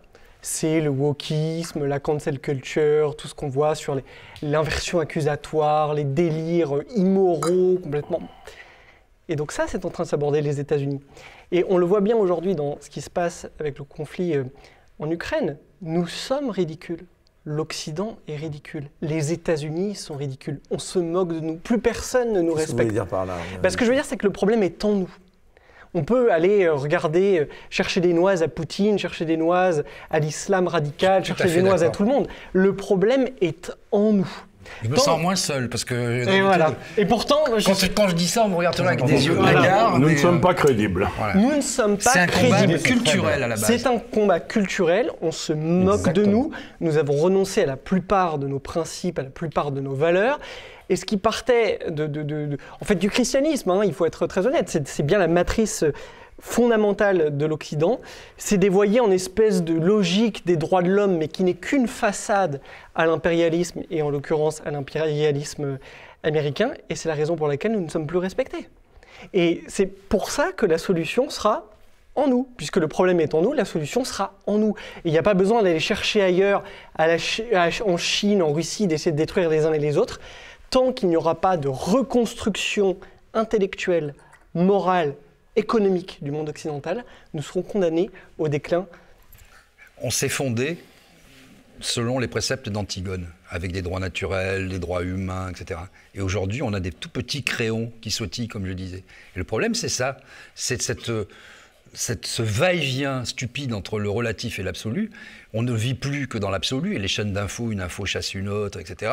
On a un type qui joue, certes très bien, du piano avec son phallus, et là tout le monde doit dire « Ah, c'est extraordinaire », et puis vous avez des gens comme BHL qui viennent chanter, ou Glucksmann, des louanges, vous savez, le type qui a mal au mollet quand il met ses chaussettes, il dit « Ah, les Ouïghours ont fabriqué devant son spritz, je peux pas, j'ai mal, j'ai des rougeurs ». C'est ça le problème de nos sociétés. Fondamentalement. Et pour rebondir sur le début de notre propos, c'est ça aussi qu'on refuse de voir. L'affaire Lola, juste très très bref, c'est aussi d'une certaine manière le spectacle affligeant de nos sociétés complètement ravagées par le consumérisme, la consommation, et qui n'ont plus de surmoi. Donc, ce qui est très dérangeant, c'est qu'on n'arrive pas... je vais prendre un exemple très simple. On n'arrive pas à la mettre dans une case, cette affaire-là. Est-ce que c'est de l'islamisme radicalisé? Non. Est-ce que c'est de la psychiatrie exacerbée? Pas complètement. Est-ce que c'est du satanisme ou de la vente d'organes? Peut-être, peut-être pas. Probablement pas. Qu'est-ce que c'est? C'est le pur produit de nos sociétés. Une Instagrammeuse, après elle a des problèmes psychologiques, psychiatriques, certains, parce qu'on voit que c'est une bouffée délirante, psychotique, certainement. Mais on refuse aussi. On ne sait pas. Je crois qu'elle joue la carte pour éviter la prison. On refuse de voir ça. Tu dédouanes un peu le truc, tu trouves l'excuse. Son truc, il tient pas bien. Non, justement. Alors, c'est une façon d'excuser. Et ça, c'est ça où je suis mal compris. Ça nous éloigne du sujet américain. Non, pas vraiment. En effet, au sujet. Je dis ça, alors, je dis rien. Mais ici, parce que ça nous y renvoie. Ça nous y renvoie, et je ne suis pas d'accord pour dire que ça exonère de la responsabilité personnelle. Au contraire, ça la renforce. Au contraire, je ne cherche pas des excuses, j'essaie de trouver des explications qui sont diverses. Et oui, je suis d'accord, le soft power, il faut, pour que ça fonctionne, il ne faut pas que le droit divorce, j'ose dire le mot, de la morale. Et si le droit divorce trop de la morale, des valeurs et du référent, si sur tous nos édifices, on met liberté, égalité, fraternité, et que dans le comportement, c'est ce qu'on disait aussi sur l'État, on voit qu'il y a un trop grand hiatus, un trop grand Rubicon, les gens ne fonctionnent plus. Ça aurait été différent avec Donald Trump, là, les élections de la midterm, là, vous les voyez comment là D'abord, s'il y avait eu Donald Trump encore, il n'y a pas eu de conflit. Il n'y aurait sans doute pas eu de conflit, pour une raison très simple. C'est que si vous analysez la situation tranquillement, sans espèce d'affect moral qui vous empêche de réfléchir. Moi, vous savez, je suis dans les marchés financiers. Il y a un truc que j'ai appris il y a très longtemps, c'est que les actions, les obligations, les monnaies, elles ne m'aiment pas. Elles ne me détestent pas. Elles s'en foutent.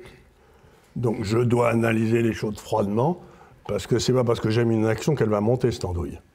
Vous voyez ce que je veux dire? Ça n'a rien à voir. Donc c'est complètement idiot. Donc quand j'analyse la situation ukrainienne, j'essaye d'être froid comme un calamar, et de me dire, bon, qu'est-ce qui se passe? Ce qui se passe, c'est que les États-Unis ont comme but unique, c'est ce qu'ils ont dit après la Deuxième Guerre mondiale, il faut garder l'Allemagne down, la Russie out et the US on top. Et c'est ça la politique de la réserve, du gouvernement américain depuis 70 ans. Donc, pour garder l'Allemagne down, il faut l'empêcher de faire un accord avec la Russie. Et quelle est la responsabilité de Joe Biden et des démocrates, par exemple, mais ils n'ont aucune importance, dans ce déclin puisque ces américain gars-là, qui date tout de même pas d'hier. Mais il ne faut pas oublier que vous avez toute une série de gars qui sont au département d'État, qui ont été mis là par les Clinton, etc., qui sont des espèces de criminels tout à fait prouvés, parce que Mme Clinton, par exemple, celle qui avait créé ISIS, 100%. Hein. Donc ces gens-là, eux, ils agissent avec une réflexion de pouvoir. Pas de ce qui est... Et ça, c'est très nouveau aux États-Unis, parce que jusqu'à Eisenhower, les États-Unis avaient quand même, dans leur politique étrangère, une espèce de notion de morale. C'est-à-dire qu'ils étaient la ville sur la colline, que tout le monde regardait, qui était libre, c'était pour les États-Unis, c'était la ville sur la colline éclairée. Et puis d'un seul coup, on a eu les disciples de Brzezinski et de Kissinger qui sont arrivés et qui font une politique absolument abominable et qui est complètement contradictoire avec l'essence même de ce qu'ont les États-Unis, c'est-à-dire d'être braves gens. Et ça, ce sont des vrais criminels. Et c'est eux qui ont pris le pouvoir. Et par exemple, à l'évidence, Biden est complètement gâteux. Tout le monde le sait aujourd'hui, il y a qu'à le voir. Il est là, il sort de l'estrade, il ne sait pas où il va, quoi, il tombe, enfin bref. Et vous ne savez pas qui exerce le pouvoir aux États-Unis. Personne ne sait qui exerce le pouvoir. C'est la question la plus cruciale. C'est la question la plus extraordinaire. On accuse souvent l'État profond américain d'être aux manettes derrière Barack Obama. C'est évident qu'ils le sont. Mais l'État profond, c'est une réalité. Oui, c'est pas complotiste, c'est une réalité. Il y a un État profond en Amérique. Il existe, et Eisenhower l'avait dit. Il y a un État profond partout.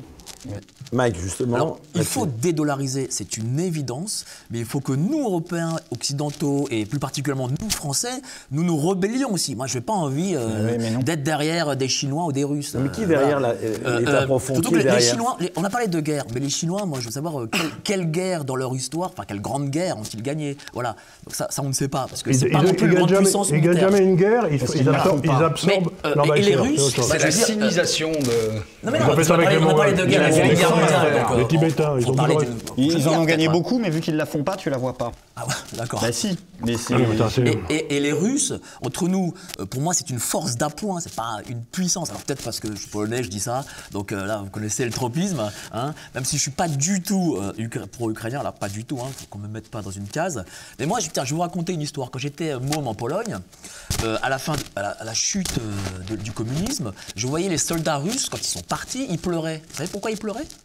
Parce qu'ils allaient rentrer en Russie, ils allaient manger des cailloux en Russie, ils allaient porter des chaussures avec des trous. Il n'y avait pas grand-chose à bouffer en Pologne à l'époque. Ah bah si, il y avait plus à bouffer, il y avait plus... Et ouais, c'est pour dire. C'est-à-dire qu'en Pologne, on était dans la merde, alors imaginez en Russie comment c'était, quoi. C'est bien pire. Et la Russie, depuis, c'est pas devenu un Eldorado. C'est le PIB de l'Espagne, faut aussi... C'est faux, ça. Voilà. Alors, moi, je n'ai rien contre la Russie spécifiquement, mais moi, je ne crois Joe Biden, pas... pardon, revenir à ça. Vous pensez qu'il est vraiment au pouvoir ou pas au pouvoir en ce moment? Mais il a été aussi bien Joe Biden que Kamala Harris, la vice-présidente, ont émis là parce qu'ils représentaient Joe Biden, l'industrie de l'armement, Kamala Harris, l'industrie de la santé, et que ces gens-là, il fallait qu'ils continuent à permettre à l'industrie de la santé et à l'industrie de l'armement de continuer à gagner de l'argent. Donc il ne faut pas oublier que Biden, sous Obama, qui était vice-président, avait en charge, en tant que vice-président, la gestion de la relation avec l'Ukraine. Et que son fils a fait des centaines de millions de dollars en Ukraine. Hunter Biden qui est visé par nombreuses affaires, lui. Est en train de sortir l'audit de l'ordinateur du petit Biden, et qui semble montrer que le père a touché tout autant que le fils. Et donc il ne faut pas oublier que c'est extraordinairement... Washington est extraordinairement corrompu. C'est un niveau de corruption que les gens ne peuvent même pas imaginer. Si le camp Trump gagne là, ces élections, est-ce que ça peut changer au niveau du conflit si vous voulez, ce qui va se passer, vous n'oubliez pas que quand Trump est arrivé la dernière fois, pendant 4 ans, il n'a jamais réussi à prendre le contrôle du ministère de la Justice. Jamais. Le ministère de la Justice par exemple, il y a eu une enquête qui a été lancée par lui, contre lui, comme pour collusion avec la Russie. On a à ce jour, malgré des enquêtes nombreuses, jamais réussi à savoir qui avait donné l'ordre de lancer cette enquête contre un président normalement élu aux États-Unis. On n'a jamais su. Le FBI a trahi du début à la fin, n'a pas arrêté de trahir Trump. Les cours de justice l'ont fait aussi. Donc, on a un vrai problème, c'est qu'aujourd'hui, dans toute une série de pays où il y a des États profonds, la France en est un bon exemple aussi, l'Angleterre un autre, la justice a été capturée par l'État profond.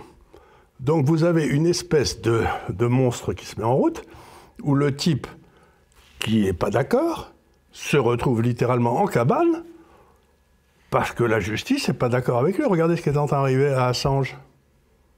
C'est un vrai scandale, le truc d'Assange. Il n'a jamais fait de mal à personne.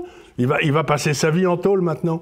Mais pourquoi ? Parce que les Américains ont décidé qu'il avait dit des choses. Mais il n'est même pas américain, il a le droit de dire ce qu'il veut. Donc, si vous voulez, quand vous regardez Assange, vous voyez le rôle de cet État profond, la capture de cet État profond de la justice, et la façon dont il vous liquide si vous n'êtes pas d'accord.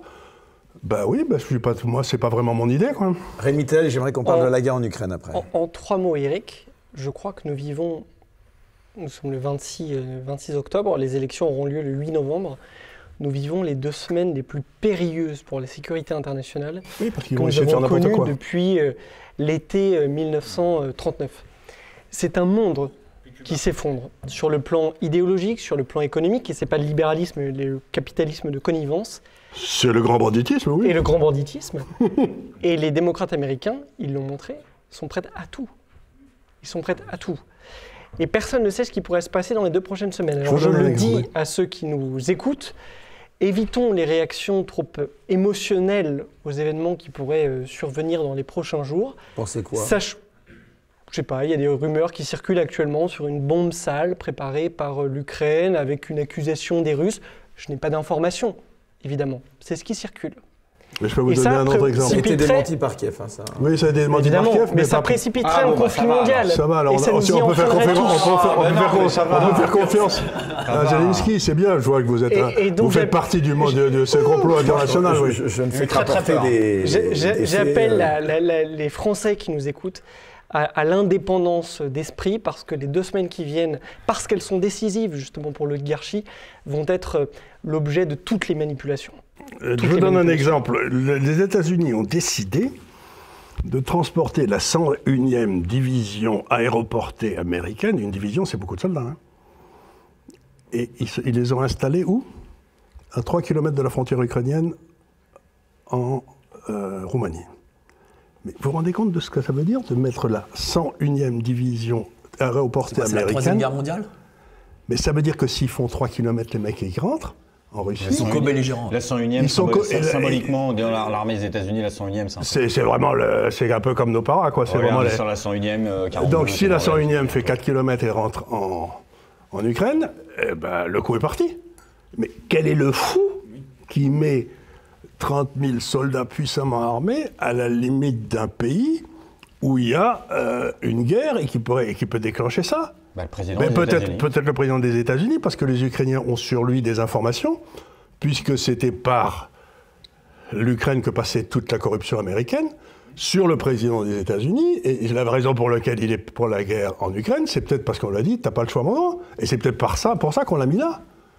Donc ne vous éveillez pas une seconde, aujourd'hui nous ne sommes pas dans un monde stable, je suis d'accord avec lui. Est-ce que finalement c'est pas une opération assez réussie par les États-Unis qui a réussi finalement à couper le monde en deux? Mais c'est pas leur intérêt, parce ils dominaient le monde avec le dollar. Là, ils sont en train de tout perdre. Parce qu'une fois qu'ils auront perdu le dollar, ils n'auront plus rien. En disant que les États-Unis essaient de se raccrocher aujourd'hui à on parlait de narratif, à ce narratif, mais c'est pas du tout leur intérêt. Hein.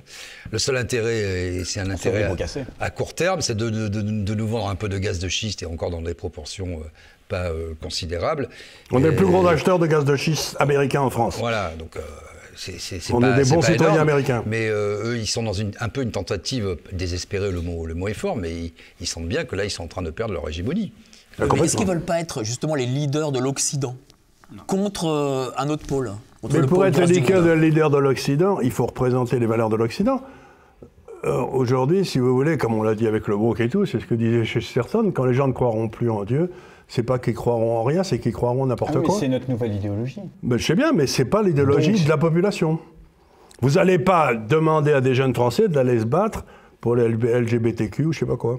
C'est pas vrai, ils Bien iront sûr, pas. on va vous battre On pas a ça. beaucoup C'est pas raillé. premier signe d'un nouveau choc des civilisations. Non, mais on a beaucoup Non. raillé. Se passe. Non. C'est un signe de la dégénérescence profonde de notre système politique qui est passé d'une démocratie à une technocratie soi-disant élective et qui est une monstruosité et qui va nous retomber sur la gueule parce qu'aujourd'hui, le peuple n'a plus rien à dire sur les décisions importantes comme la guerre, etc. Moi, j'avais une question, parce que souvent, on me dit dans les manifestations que c'est quelque chose, c'est un plan, c'est écrit. C'est-à-dire que ce qui se passe, c'est écrit, ça doit arriver parce que les scénaristes ont voulu que ça arrive. Est-ce que d'après vous, c'est ça ou c'est parce que les gens qui sont à la tête de nos pays, ils sont en réalité complètement cons? C'est une question très difficile. Moi, j'avais un professeur de sciences politiques quand j'étais à Toulouse il y a très longtemps, qui me disait, en principe, si vous voulez, la bêtise est toujours une explication plus satisfaisante que le complot. C'est-à-dire, moi, je pars du principe que les gens sont juste très cons et qu'ils ne se rendent pas compte de ce qu'ils font. Oui, mais ça nous satisfait, ça. Il ne faut pas que ça nous satisfasse. Faut Non, qu'on mais sache la je pense réalité. pas Il y a un moment, qu'il tu peux y ait être un con, gars aux corrompu aussi, États-Unis. hein. Je pense pas qu'il y ait un gars aux États-Unis qui pense qu'il y a. Non, mais il y a un deep state. On avait parlé tout à l'heure de deep state. Il y a un deep state qui poursuit ses intérêts. Ses intérêts nous amènent là où on est. Mais c'est une bête, le deep state, bête, obtuse, violente, qui comprend rien. Qui dirige le Deep State? Mais personne ne sait. Le problème intéressant, c'est que, par exemple, Trump est élu président des États-Unis. À la fin de son mandat, il dit « Je veux que toutes les troupes américaines sortent de Syrie ». Il donne l'ordre à l'armée, et il est commander-in-chief. Il donne l'ordre à l'armée dit oui, et ne sort aucune troupe. Donc, vous avez des gens dans l'armée qui ont désobéi au président des États-Unis, qui disait « Je veux que toutes les troupes américaines sortent de Syrie ». Un avocat m'avait dit un jour, sur la démocratie, justement, à l'état profond, j'ai sa formule en tête, la démocratie, il parlait des démocraties aujourd'hui, c'est une cooptation ratifiée par un vote. Je trouvais cette formule admirable. Oui, c'est une cooptation rapetissée par ceux qui sont déjà élus. C'est pour ça que je ne suis pas surpris que les corneaux aient voté contre la motion de censure. Pourquoi ils montent du doigt en disant Parce que corneau? t'es un corneau. Non, parce dit que qu'on j'étais se un posait la con, question hein, pourquoi pendant la pause, hein. le PR avait pas voté la motion de censure. Parce qu'ils sont. Non, mais c'est pas de vous dont je parle. Mais c'est simplement parce que le PR, s'il votait contre, ils disparaissent. Vous pensez que Trump pourrait redevenir président des États-Unis en 2024? C'est pas du tout impossible. Et Il n'en est pas empêché. Il n'en est pas empêché. Si, Rien on ne peut n'est pas l'en empêché. empêcher. Non, rien ne peut l'en empêcher parce qu'il faudrait qu'il soit accusé de quelque chose d'infamant, si vous voulez. Enfin, un truc vraiment. Ils n'y arriveront pas. Les juges n'y arriveront pas. Ça fait. Je crois qu'il a 70 procès sur les dos. Je sais pas, mais j'ai jamais réussi à prouver quoi que ce soit. Donc, c'est pas ça. C'est la vraie raison. C'est. S'il est élu, le vrai problème que j'ai, moi, dans la vie aujourd'hui, c'est que vous avez ces trois pouvoirs de Montesquieu, là, vous savez, les trois. Les choses se seraient passées différemment s'il était au pouvoir aujourd'hui, Trump. D'abord, Trump aurait dit aux Allemands et aux Français, vous faites appliquer Minsk, les accords de Minsk. Et donc, parce que la seule chose que demandait, parce qu'il faut que les auditeurs le sachent, en mars, après l'invasion russe, il y avait eu une réunion avec les Russes, les Turcs et les Ukrainiens, à Ankara, qui avaient dit « OK pour le cessez-le-feu ». Et ce qui devait se passer, c'est que le Donbass et le Donetsk devenaient autonomes et l'Ukraine devenait neutre, c'est-à-dire ne rentrerait jamais dans l'OTAN. C'est ce que demandait Poutine depuis 20 ans. Eh bien, ça a été accepté par les Russes. Ça a été accepté par les Turcs, et c'est arrivé. Et les Américains ont dit, il n'en est pas question, il faut continuer la guerre. Donc, il faut bien se rendre compte que les États-Unis, aujourd'hui, veulent continuer cette guerre parce qu'ils veulent casser la Russie, qui permettrait à l'Europe de devenir indépendante énergétiquement. C'est-à-dire que si vous voulez, la terreur des Américains, c'est l'alliance Allemagne-Russie. Chine, parce qu'à ce moment-là, ils deviennent pays de seconde zone. Et qui a le plus de chances de sortir victorieux de cet affrontement, selon vous? Moi, si vous voulez, aujourd'hui, ce que je vois, c'est que le peuple américain, sur 11 petits-enfants, j'en ai 9 qui ont un passeport américain, c'est pour vous dire que j'ai quelques contacts avec les États-Unis, et Dieu sait que je les ai aimés, mais depuis les années Clinton, les États-Unis sont devenus une nation de voyous. Le pouvoir américain c'est devenu un pouvoir de voyous. D'avant, ils étaient à peu près convenables. Donc, qui va gagner? Ben, je crois que vous regardez les États-Unis, vous avez dans le fond les côtes, la Californie, où ils sont tous fous comme des lapins, et puis la version de New York, enfin le New England, là-bas. Là, tous les comme pays. des lapins aussi. Non, ils sont fous différemment, ceux-là. Et puis le reste des États-Unis, c'est-à-dire le flyover country, les pays au-dessus duquel vous volez, vous arrêtez jamais parce qu'ils sont trop cons, c'est-à-dire tous les pays à l'intérieur, ce qui était les États-Unis français, qui allaient de New Orleans à Chicago, là.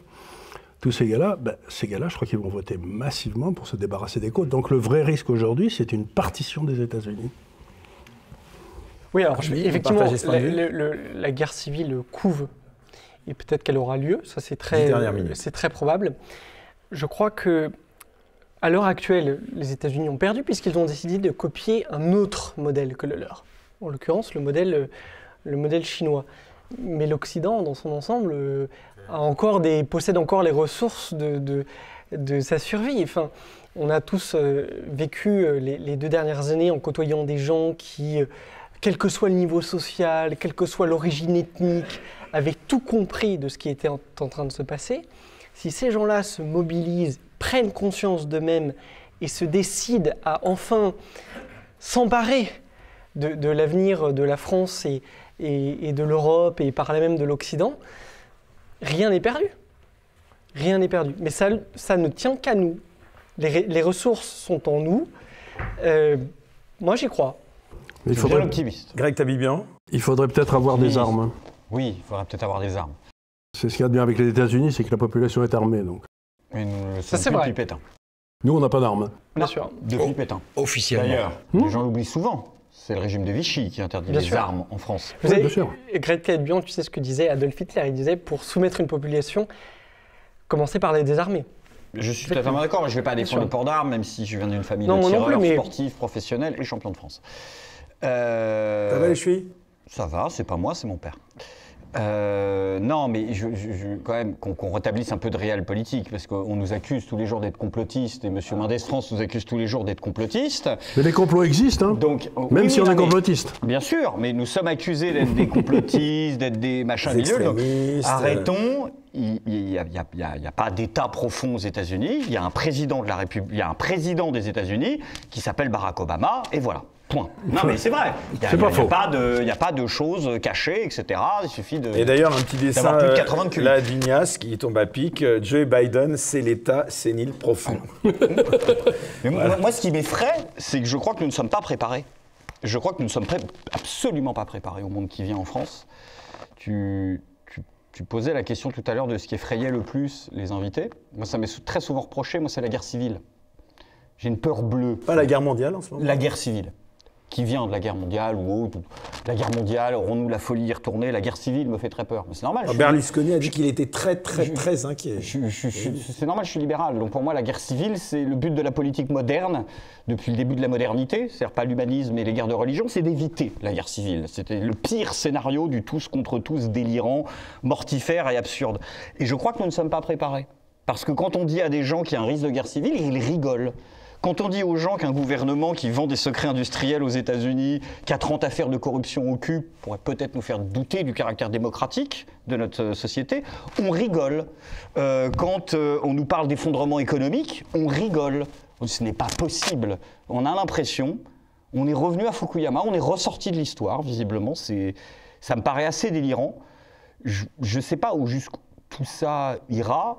Tu parles de la naissance d'un monde, ah oui, vous parlez, c'est vrai, on est à l'antenne, d'un monde multipartite. Je sais pas, bipartite, c'est une chose, mais ce qui a fait qu'on n'est pas passé d'un monde bipartite et qu'on était dans un monde multipartite, c'était parce qu'il y avait un monsieur qui s'appelait le général de Gaulle, quoi que vous en pensiez, qui est un pays qui s'appelait la France, et qui avait cette position historiquement de compromis entre les deux.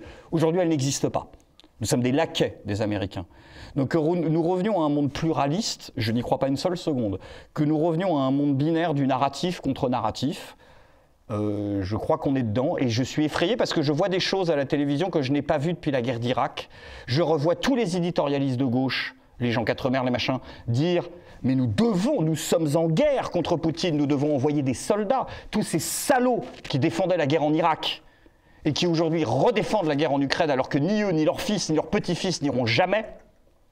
tous ces salopards, allez, de bourgeois, on va être de gauche, qui se permettent de donner des leçons, je pense que c'est un très mauvais signe quand la gauche en France commence à être pour la guerre. Allez, les 5 dernières minutes. Vous savez, c'est très simple. La gauche. Je vais vous expliquer rapidement la gauche. Tous ensemble. C'est finalement la raison pour laquelle ils veulent envoyer les jeunes se faire tuer, c'est comme ça, ils ont les femelles pour eux.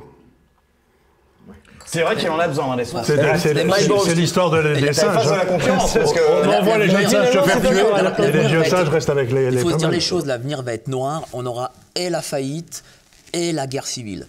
Moi, en 2006, j'étais attaché parlementaire de Gilles Carrez, qui était président de la commission des finances. Et à l'époque, je voyais les chiffres en direct, les chiffres de l'État. C'était une catastrophe. En 2007, rappelez-vous, François Fillon a dit qu'on était dans un État en faillite. En 2008, il y a eu les subprimes. En 2012, il y a eu Hollande. En 2018, il y a eu les Gilets jaunes. En 2020, il y a eu 2 ans de confinement, de 600 milliards d'euros de dette. On a payé les gens pour ne pas travailler. Et là, maintenant, on a la guerre et on pense qu'on va s'en sortir comme ça. On ne s'en sortira pas. Rémi, il faut rappeler aux gens. Mais il faut être réaliste, il faut dire la vérité, il ne faut pas mentir. Mais être réaliste, c'est aussi conserver l'espérance. Et moi, je veux dire 2 choses. Mais ce ne serait pas mauvais. Ce ne serait pas mauvais si ça arrive. À rejoindre l'espérance chrétienne. Mais si tu fais tomber l'État, ce ne serait pas mauvais. On sait bien que la masse ne choisit jamais la vérité. Si l'État tombe, ce serait pas une vraie chose, c'est le système qui tombe. C'est le système que tu combats qui tombera. Alors que là, sinon, ça va continuer comme ça. Ces années dorées ont endormi l'intelligence. Et effectivement, là, je suis d'accord avec vous, nous allons au-devant de crises terribles, et ces crises terribles vont réveiller l'intelligence. Non mais ça réveille l'intelligence quand t'es au bout du bout. Je pourrais utiliser une citation de Bernanos. Mais pas du tout. Et d'ailleurs la preuve, c'est que beaucoup d'entre nous, il y a encore 3-4 ans, n'étions pas du tout conscients de ce qui se tramait. Et la situation nous a permis de nous réveiller et de prendre conscience. Tu as au moins 80-90% de gens qui ne sont pas conscients. On s'en fout. Ce chemin-là se fait. On dirait les Muppets Show là, les révolutionnaires sont inarrêtables. De la population qui défendait dans la manifesté avec moi samedi. Qu'est-ce que comment nous regardaient les gens? Comment les gens nous regardaient? On n'entend rien du tout là. S'il vous plaît, est-ce que vous pouvez juste un par un, sinon on n'entend rien. Samedi, j'ai vu des gens de toutes les conditions sociales, mais très peu, de toutes les origines ethniques, personnes, et qui avaient compris ce qui était en train de se passer. Et ces gens-là, ils suffiront pour faire le changement. Je te rappelle qu'à la Bastille, ils étaient 4000 Français. Exactement. 4000 Français. C'est ça, ça suffit pour changer un pays. C'est pas la fin de V pour Vendetta. Où t'as 1 million de mecs qui marchent dans la rue avec des masques et moi, je voudrais juste terminer avec Bernanos. Donc il faut que Didier et Charles terminent. Didier, un mot et Charles conclut. Allez. Alors, très brièvement, je ne sais pas ce qui se passera parce qu'on n'est pas devin. Personne ne sait. Personne ne le sait, il faut être modeste par rapport à ça. En tout cas, à titre personnel, moi je ne crois plus à une solution venue des urnes. Pourquoi? Parce que le système est fait d'une telle façon qu'il arrive à recycler les différents, tout le spectre politique et social, j'allais dire. Et on le voit bien aujourd'hui avec ce qui se passe en Italie, par exemple, avec Meloni, où beaucoup de gens disent « Ah, c'est une nationaliste, enfin, sono cristiana, sono una donna, sono una moglie, je suis chrétienne, je suis une femme, je suis une épouse, je suis une mère. » Elle a rencontré Macron. Avait-elle dit. Et le premier acte qu'elle fait, c'est de se soumettre à l'OTAN et à l'Union européenne. Donc le système politique ne représente plus que lui-même, la démocratie représentative ne représente plus qu'elle-même. Je pense que si ça changera par la rue. Mais effectivement, aujourd'hui, les gens sont beaucoup anesthésiés quand même. Moi, je vais vous dire... Allez, le mot de la fin, une minute pour Charles. Le mot de la fin, c'est Bernanos, parce que c'est un grand homme quand même. Il disait, il y a les imbéciles, les pessimistes, c'est des imbéciles malheureux. Les optimistes, c'est des imbéciles heureux. Je préfère être un imbécile heureux. Voilà, ce sera le mot de la fin en tout cas. Je vous remercie tous beaucoup. On peut applaudir en effet Charles Gave d'avoir participé à cette émission. Merci pour ces débats très animés. Alors j'en profite pour les 30 dernières secondes pour remercier toute l'équipe qu'on ne voit pas derrière. Alors tout d'abord au cadre, bien sûr, Pierre, Sébastien, Solange et Boris. On peut les applaudir. Merci beaucoup à Arnaud, le producteur de l'émission, et bien sûr notre réalisateur préféré, Raphaël. Merci à tous, en tout cas, d'être de plus en plus nombreux à nous regarder. Merci. Je ne cesse de le répéter. Et merci au public. Et merci, c'est ce que j'ai dit.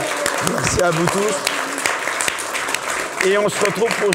On se retrouve pour un prochain Bistro Liberté très vite, un prochain Bistro Liberté qui fera aussi, je pense, parler. Bonne soirée à tous. Bye bye.